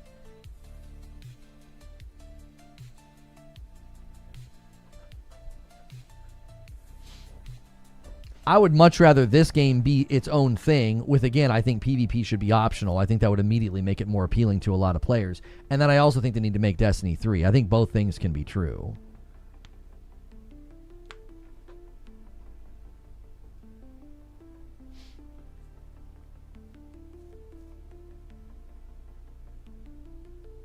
Destiny 2 should have ended after Final Shape, do Age of Triumphs, and then release Marathon. And after that, after they announce Marathon, do one more thing and then show a logo for Destiny 3. Marathon Universe is awesome if you enjoy 90s style, retro, future, Tron style vibes mixed with the original cyberpunk themes. The only thing I don't like about like the vibe is like the kind of gross loading screens with like the bugs and stuff. I don't want to look at that when I'm like waiting to get into a game. That, you know what I mean? It is like, ugh. Why do we have to have like these macabre montages where I feel like you're trying to, am I being brainwashed by aliens or something in between matches? Like, I don't know. I'm not a fan. I'm not a fan of that. You know what I mean?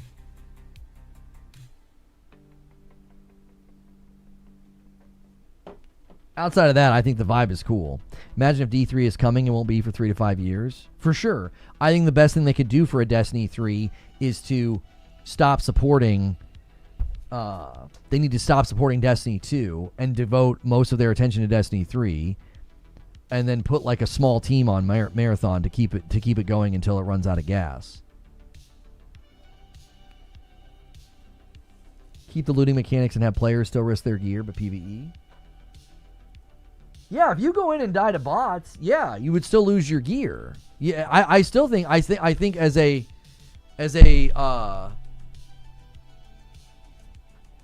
PvE extraction shooter,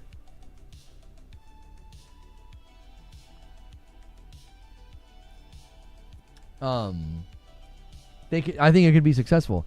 I thought I was the only one that felt that way. The loading screens make it feel like I'm being brainwashed. Yeah, I feel like I'm like being chained to a chair and they're like, yeah, watch this. You know, like the flashing of like different things and like bugs being eaten and stuff. I'm like, this is gross. I don't want to look at this in between matches. Like, what? I don't know. It's like everything about the game is just like, it's like it doesn't want you to be there. That's what I wanted to ask you, Lono. Stop supporting. Do you mean shut the servers down or just no more newly dropped content? I don't think they would shut the servers down per se, because I don't necessarily know, like, if the player numbers start to dwindle, then, you know, operationally it wouldn't be that expensive for them to support it. But I also think that, like, yeah, the content trickle would probably slow down. I think they're probably good. I think they're probably good and have, like, content for the year, you know, 12 months or whatever. Yo, what's good, Behemoth? He says, we have over 500 viewers. Hit that like, chat. Yeah, let's get to 500 likes.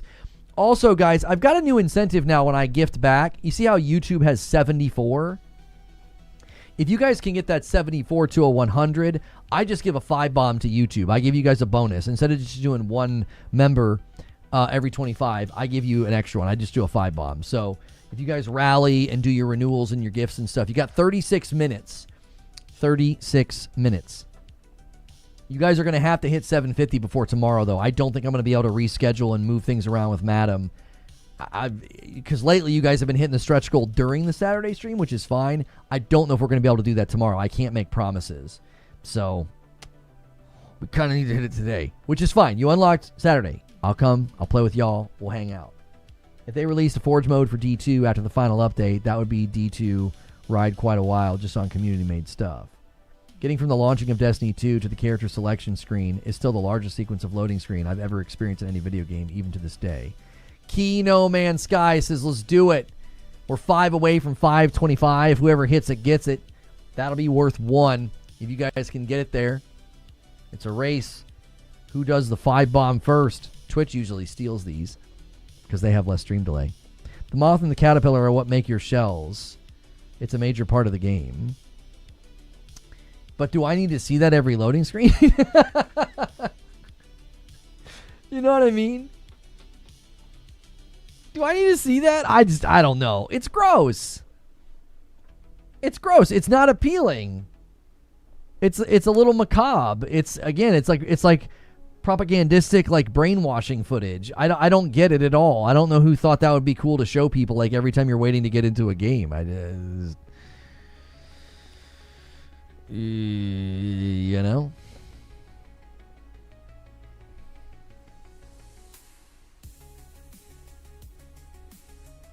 When I was a kid, I used to play on custom Forge maps made by the community in Halo. That's old school right there. My kid and I went back to D1 and completed VOG 30 FPS made by Brain Hurt. I booted up Destiny on my Xbox. I was just curious if I could play it, and I can. My Guardians are there. Yeah. It's interesting. Very, very interesting. That I'm able to play Destiny 1. And Cardoc Ren steals it with the 5 bomb. It dangled there for a minute, but he snagged it. I owe 1 to YouTube. I'm sorry, I owe 1 to Twitch. I can't even freaking talk. I owe 1 to Twitch. Sorry, YouTube. I gave it to Twitch, don't worry. I didn't give it to the wrong platform. Didn't you delete a Warlock? Yeah, I deleted a Warlock for charity and then I grinded a new one. Yeah, that was pretty demoralizing. I did that for charity.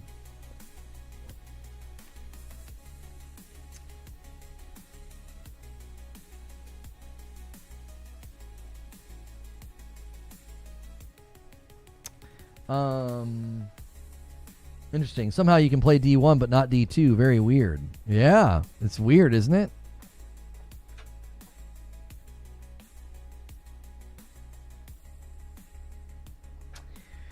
A new PoE season's out? I don't know.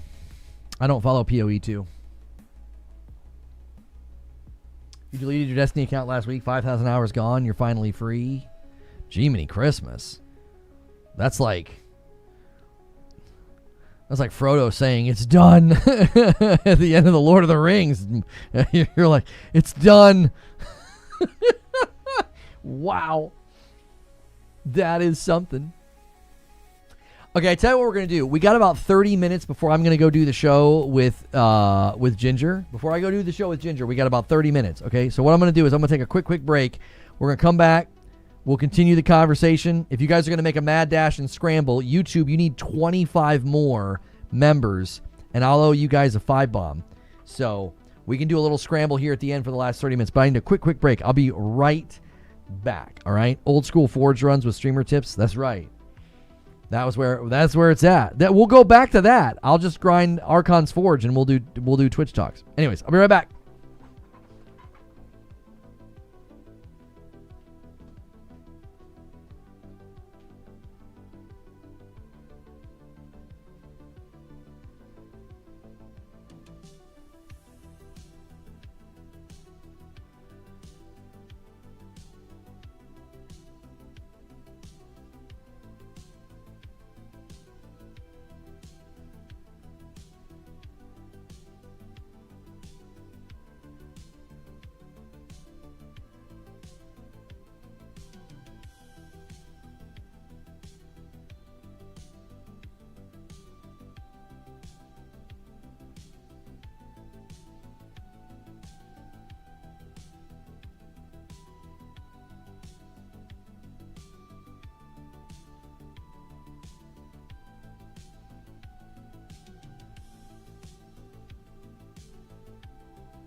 I'm back.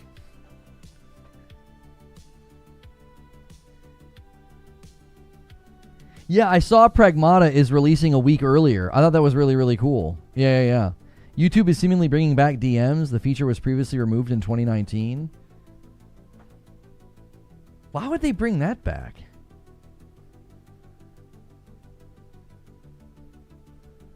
We got to get Lona to do an intermission commercial.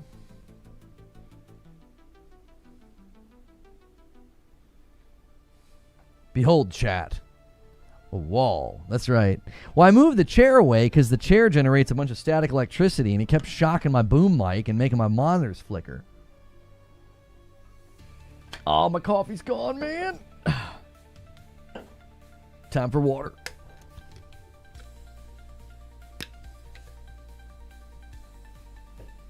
What exactly is Pragmata about? Spaceman with a baby girl AI that helps you fight robots. I mean, I don't know about you, but that sounds pretty awesome. I've been playing Space Marine 2. It reminds me of the old 360 PS3 days. Oh, my wife and I loved the co-op in that. I was so surprised. It was so fun. I'm here. What's up? Is Marathon dead already? Is Bungie done? It's not looking good.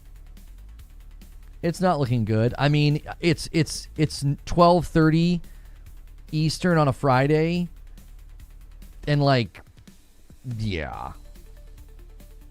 I just don't think this game's got it. I mean, the people kept saying it's not for you. It's not for you. It doesn't look like it's for very many people at all.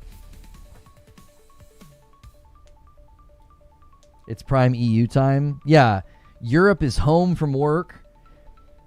It's middle of the day Friday. I mean, I just don't know. I mean, if we look at one of the games that we know, it is directly competing with.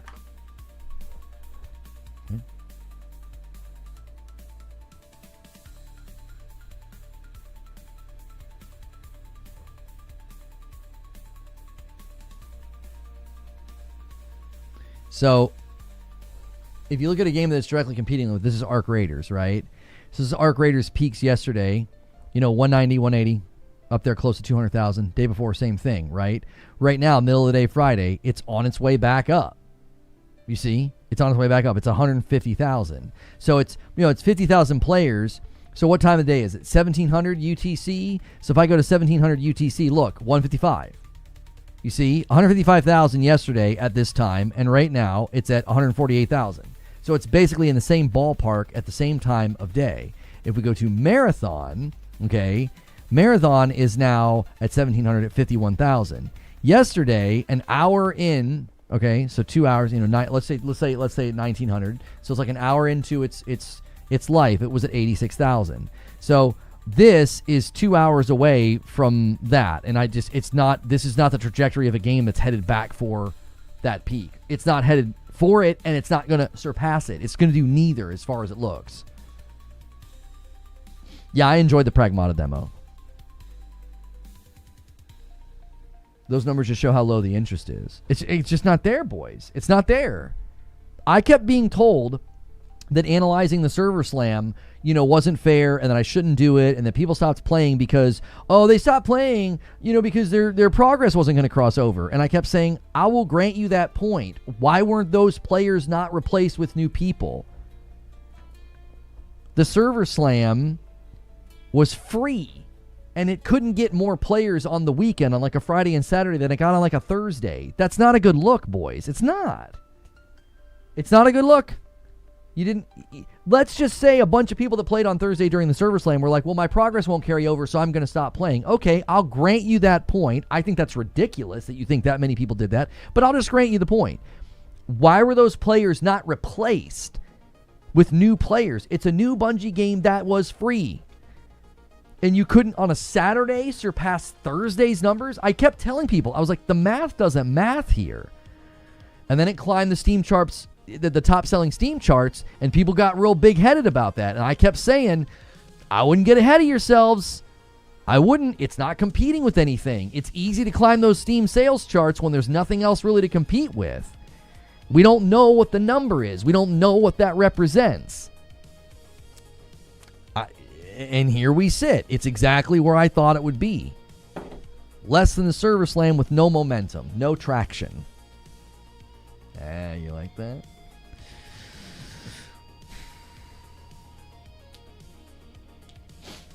I said it this morning. Marathon is not the exception to everything we've seen and observed with every other live service game. People want to act like this is somehow in a different category. But it's an extraction shoot. It's hardcore. It's not an exception to the laws of nature and how we've seen this play out for other games. It isn't. It's not special. It isn't special. It doesn't get a pass. These rules apply to every live service game. They do. And they ain't looking good right now. Sorry. And I'm doing my absolute best to not gloat and say I told you so, because I had to listen to a lot of pushback and a lot of claims that I was hating and a lot of claims that I was looking at stats and being, whatever people wanted to say. And I'm doing my absolute best to not be some glib, gloating jerk about this. It's like, I tried to tell y'all what this was going to be and where it was headed. I said it last year. I said it earlier this year. Sorry. I'm genuinely sorry to the people that are liking it, because I just don't think it's got what it takes to last. So I hope it's fun while you guys play it. I think you'll get content for the rest of this year.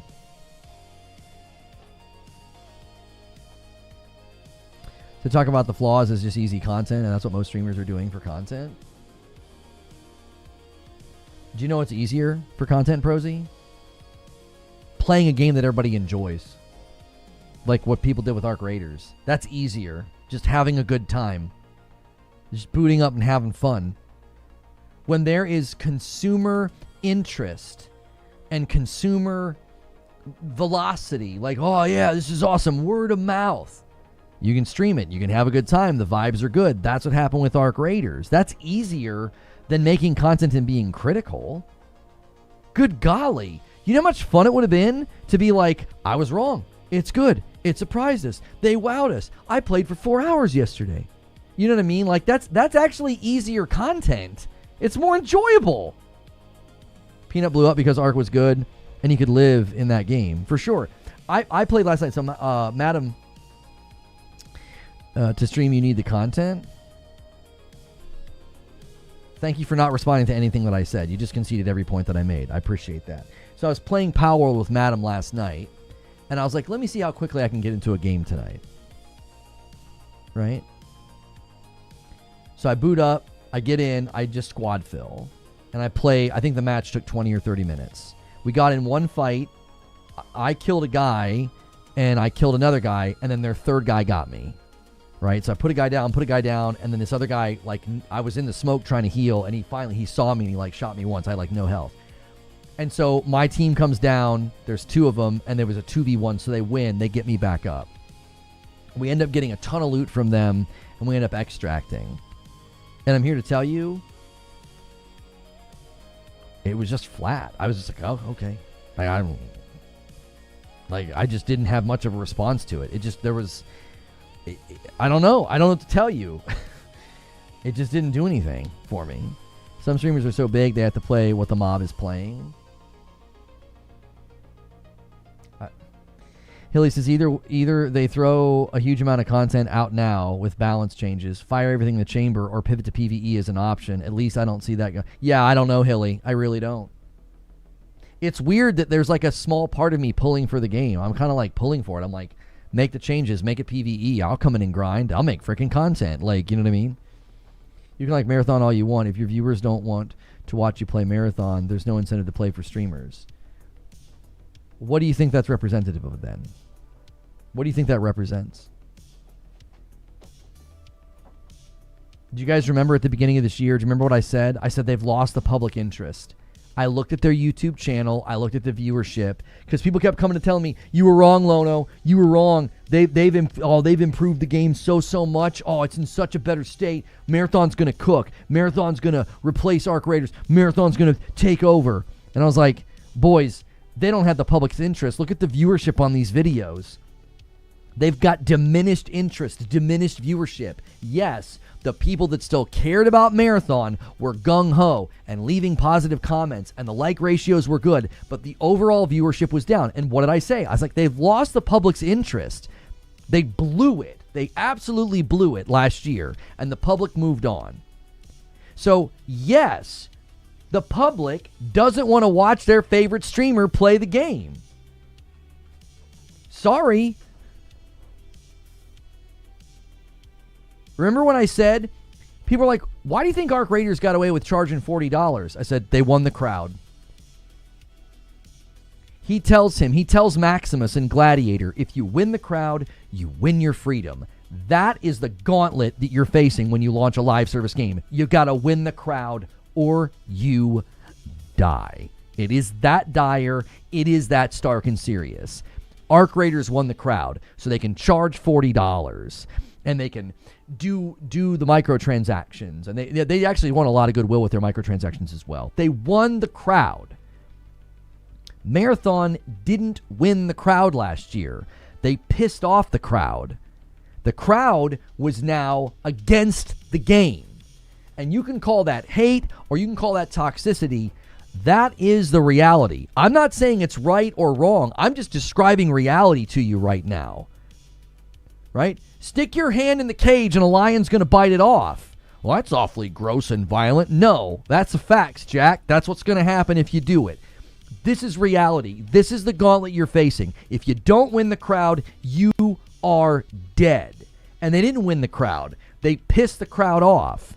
And then the crowd's actively rooting against the game, or they've just moved on. They're like, I don't care about your game. I'm not watching your trailers. I'm not watching your developer vid docs and deep dives. I don't care about your game.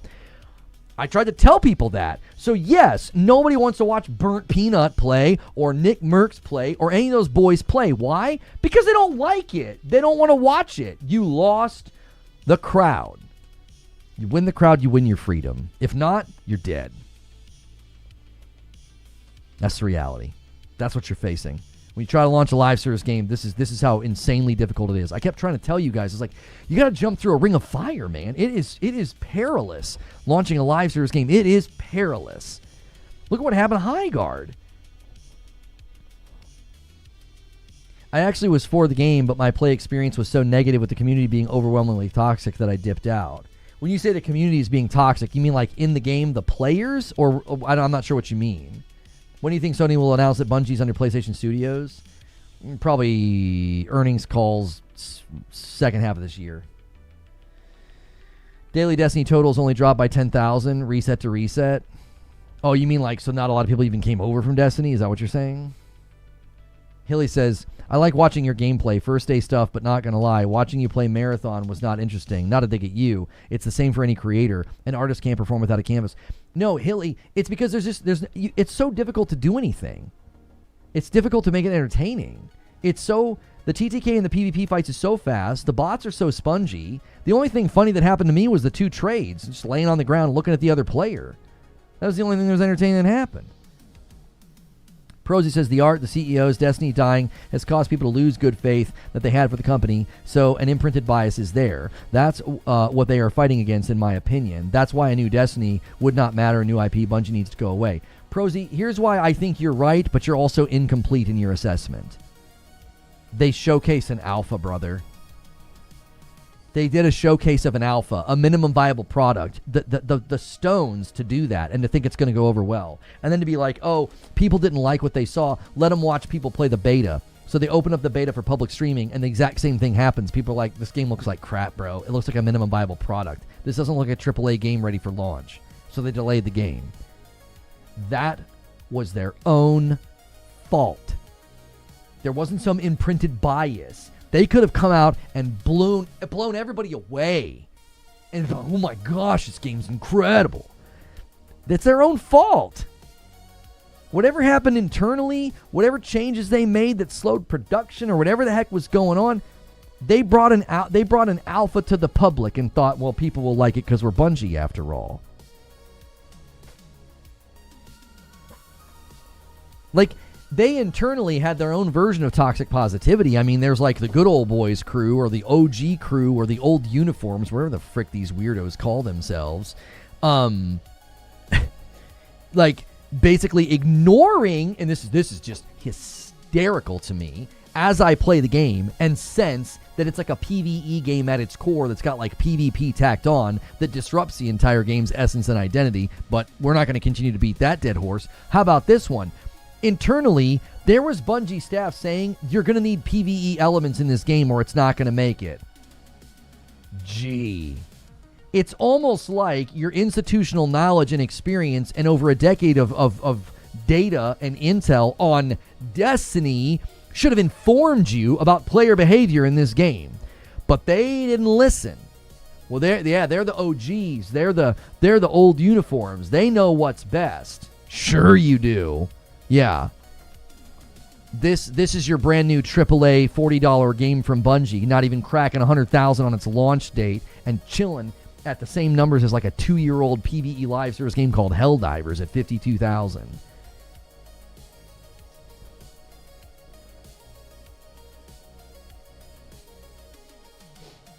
Marathon's fire, bro, and the game has player attention you spoke of after 4 days. Preview free weekend, the game was never going to be extremely high numbers. It doesn't need them. Why do people keep saying that it doesn't need high numbers? Who told you that? Benny says, I just hit the what did Bungie ever do to you moment. This funny moment. Marathon's Discord general chat's going wild. What do you mean by going wild?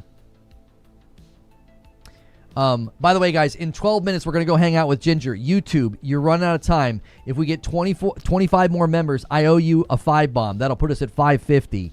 It'll be a nice setup for tomorrow. The clock's ticking, though, okay? That's the new incentive. If you guys get your platform to 100, I drop a 5-bomb. Hilly says they were slow to market. Ark hit the ground running, and they have a player base now. They have players with 2 expeditions under their belt. They have loads of cosmetics. Players can follow a few different play styles, and they have more maps. Exactly. Marathons, yeah, they're behind. Exactly. They're on their back foot.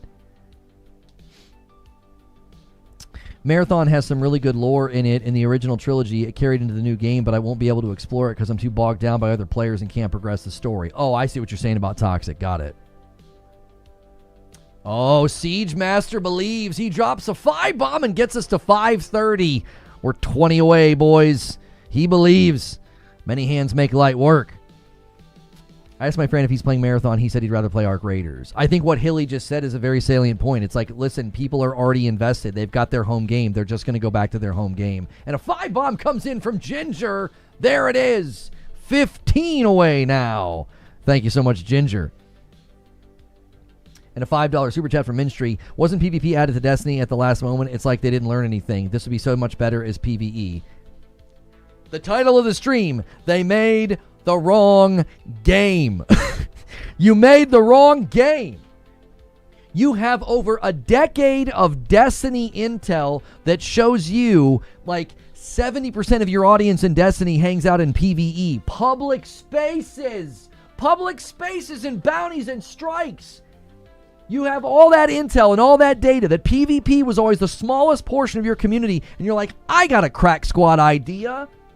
Let's take the thing that people did the most. They lived in the public spaces and they loved to do bounties as a mindless grind for loot. Let's take that and just inject PvP into it. Oh my gosh. It's like saying people keep coming to us and they primarily buy chocolate chip cookies. And a smaller portion buy salads. I tell you what we need to do. We need a chocolate chip cookie salad. We'll combine both. No. Nobody wants it. And the small portion that do, like, I don't know what you're talking about, dude. I'm over here nomming on some chocolate chip salad, like chocolate chip cookie salad. That's what they did.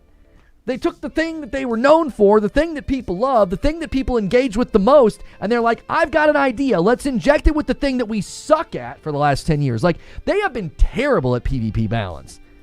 They're bad at it. They don't have a good track record, and they took that and shoved it into the thing where most of the people that play their games hang out. They've got the data. It hurts my brain that this is what they did. I'm like, you made the wrong game. You made the wrong dadgum game. You made a chocolate chip cookie salad. Channeling Bill Burr or Sebastian Maniscalco. I like to be bothered. Kali Combo with a $10 super chat. Doesn't Marathon need to do amazing because of Sony's investment? I don't know. Why is he yelling? Why aren't you yelling? It's yelling time. Didn't you get the memo? Everybody, it's yelling time. It's 12:50. That's yelling time. Yell. Yell, damn it.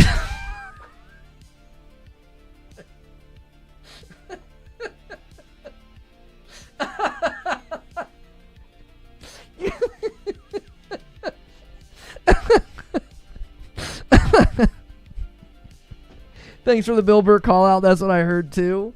I wasn't even trying to channel Bill Burr. Bill Burr is my spirit animal.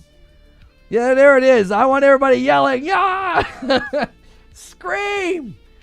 Scream into the heavens. Guys, you got 8 minutes, YouTube. 8 minutes. Oh. If you like the game, play it. It seems fine. What's the big deal? Yeah, I'm not telling people to not play it. I'm not telling people to not play it. I'm not telling people to not play it. I've been like, I feel bad for the people that are enjoying it. I don't think the game's going to last, man. It feels like a freaking chocolate chip cookie salad. Is the yelling over in 8 minutes? Yes. Yes, it is. Smack the like button. That's right. We need 3 more 5 bombs, and I owe you guys a 5 bomb. Let's just do a 5 bomb train to wrap it up. You guys do your 3. I'll do 1. That'll be 4. We'll get a bunch of new people in the door at the buzzer. We've got over 500 likes. We crushed it. I'm going to give you guys a link to Ginger's show in just a second. Not just a second, in 7 minutes, and I'm going to redirect you over there as well. All right?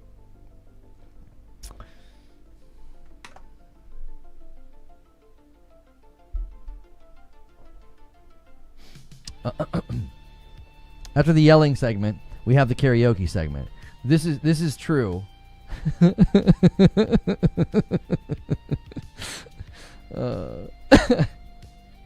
I just want to start doing that. Like, I'm trying to, when someone's making like remarks like that, I feel like they're kind of trying to be snide and try to disrupt. I'm like, I'm just gonna turn this into something that's funny. Like, let's just have fun. You know what I mean? You know, it's one of the it makes you bulletproof. It can't irritate you.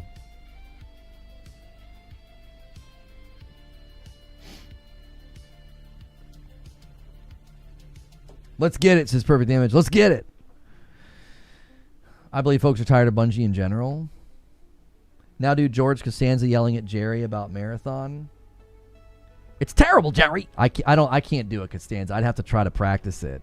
You know, I was in the pool. I was in the pool. Yo, Vault, thank you so much for using your Prime over there on Purple, adding to the total. $5.36. This should have been free to play. It shrinks? Like a frightened turtle. I honestly don't know how you guys walk around with those things. And a single comes in from QBZ. He's like, boys, we need a little member train here. 13 more. Let's get it. You got 5 minutes. Lone, I believe you're sleeping on the potential of the Cryo Archive. I believe Bungie's sleeping on the potential of the Cryo Archive because they've got too many things in between me and the Cryo Archive, as well as anybody else with my player preferences who would find something like that to be compelling, and it's not going to turn the game around. Sorry. That's my opinion. If I end up being wrong, I'll own it, but I don't think so.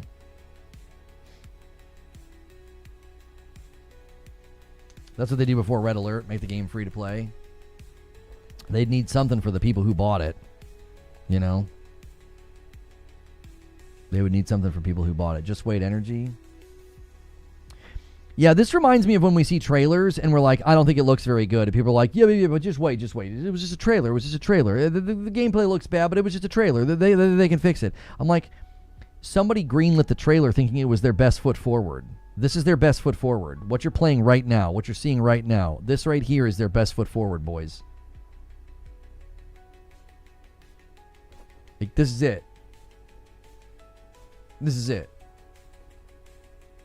You die on that hill. I will die on what hill? What? Where am I dying? All right, guys. 4 minutes. 4 minutes, YouTube.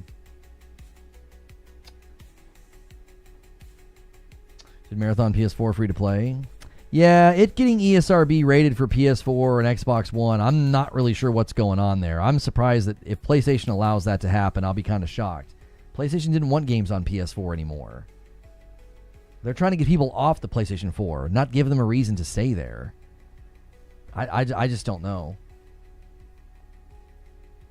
March 6th of 2026, Lomo died yelling on a hill. That's right.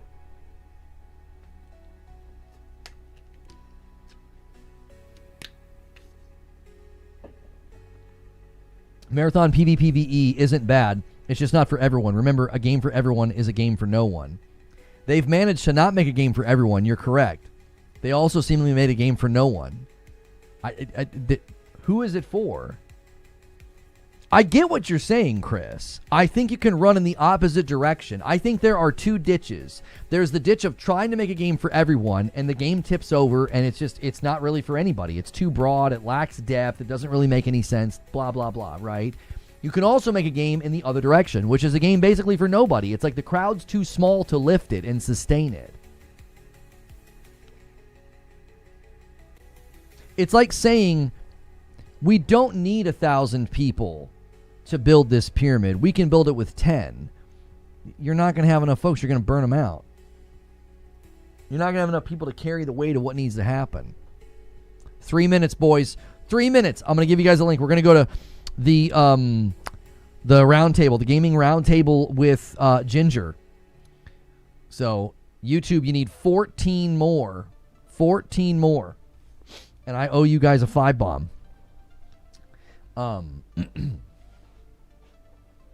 A game for no one is a game for Bungie. There's a part of me that does feel like a lot of what happened with this game is they kind of made a game for themselves. Like, I think it's easy to get like insulated and be like, this is fun. We understand all the inner workings and we understand the game's language. We understand the game's visual language, the iconography, the loot table, like they speak the game's language, so like they didn't see any of these rough edges. Does that make sense? Like for Bungie, it just seems so haphazard and sloppy as a game. It's like, how did you guys not see these things as problems?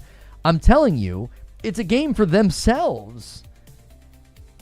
Like they made a game that they really vibe with and they really enjoy.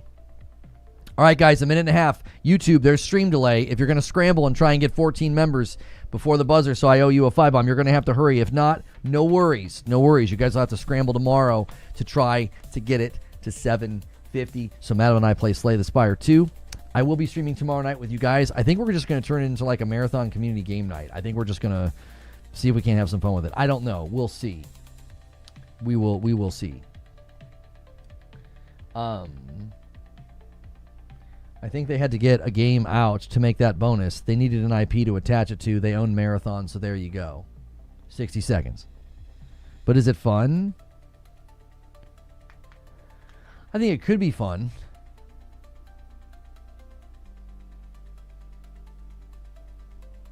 The way you just poof and spawn in is weird. Yeah, there are elements of the game that feel kind of haphazard in that regard as well. It's like, huh? All right, 30 seconds. We're not going to hit it, so I'm just going to spam the link. Let's get ready to go. Okay. Okay. Guys on Twitch, I'm going to give you a link as well. The stream is coming to an end.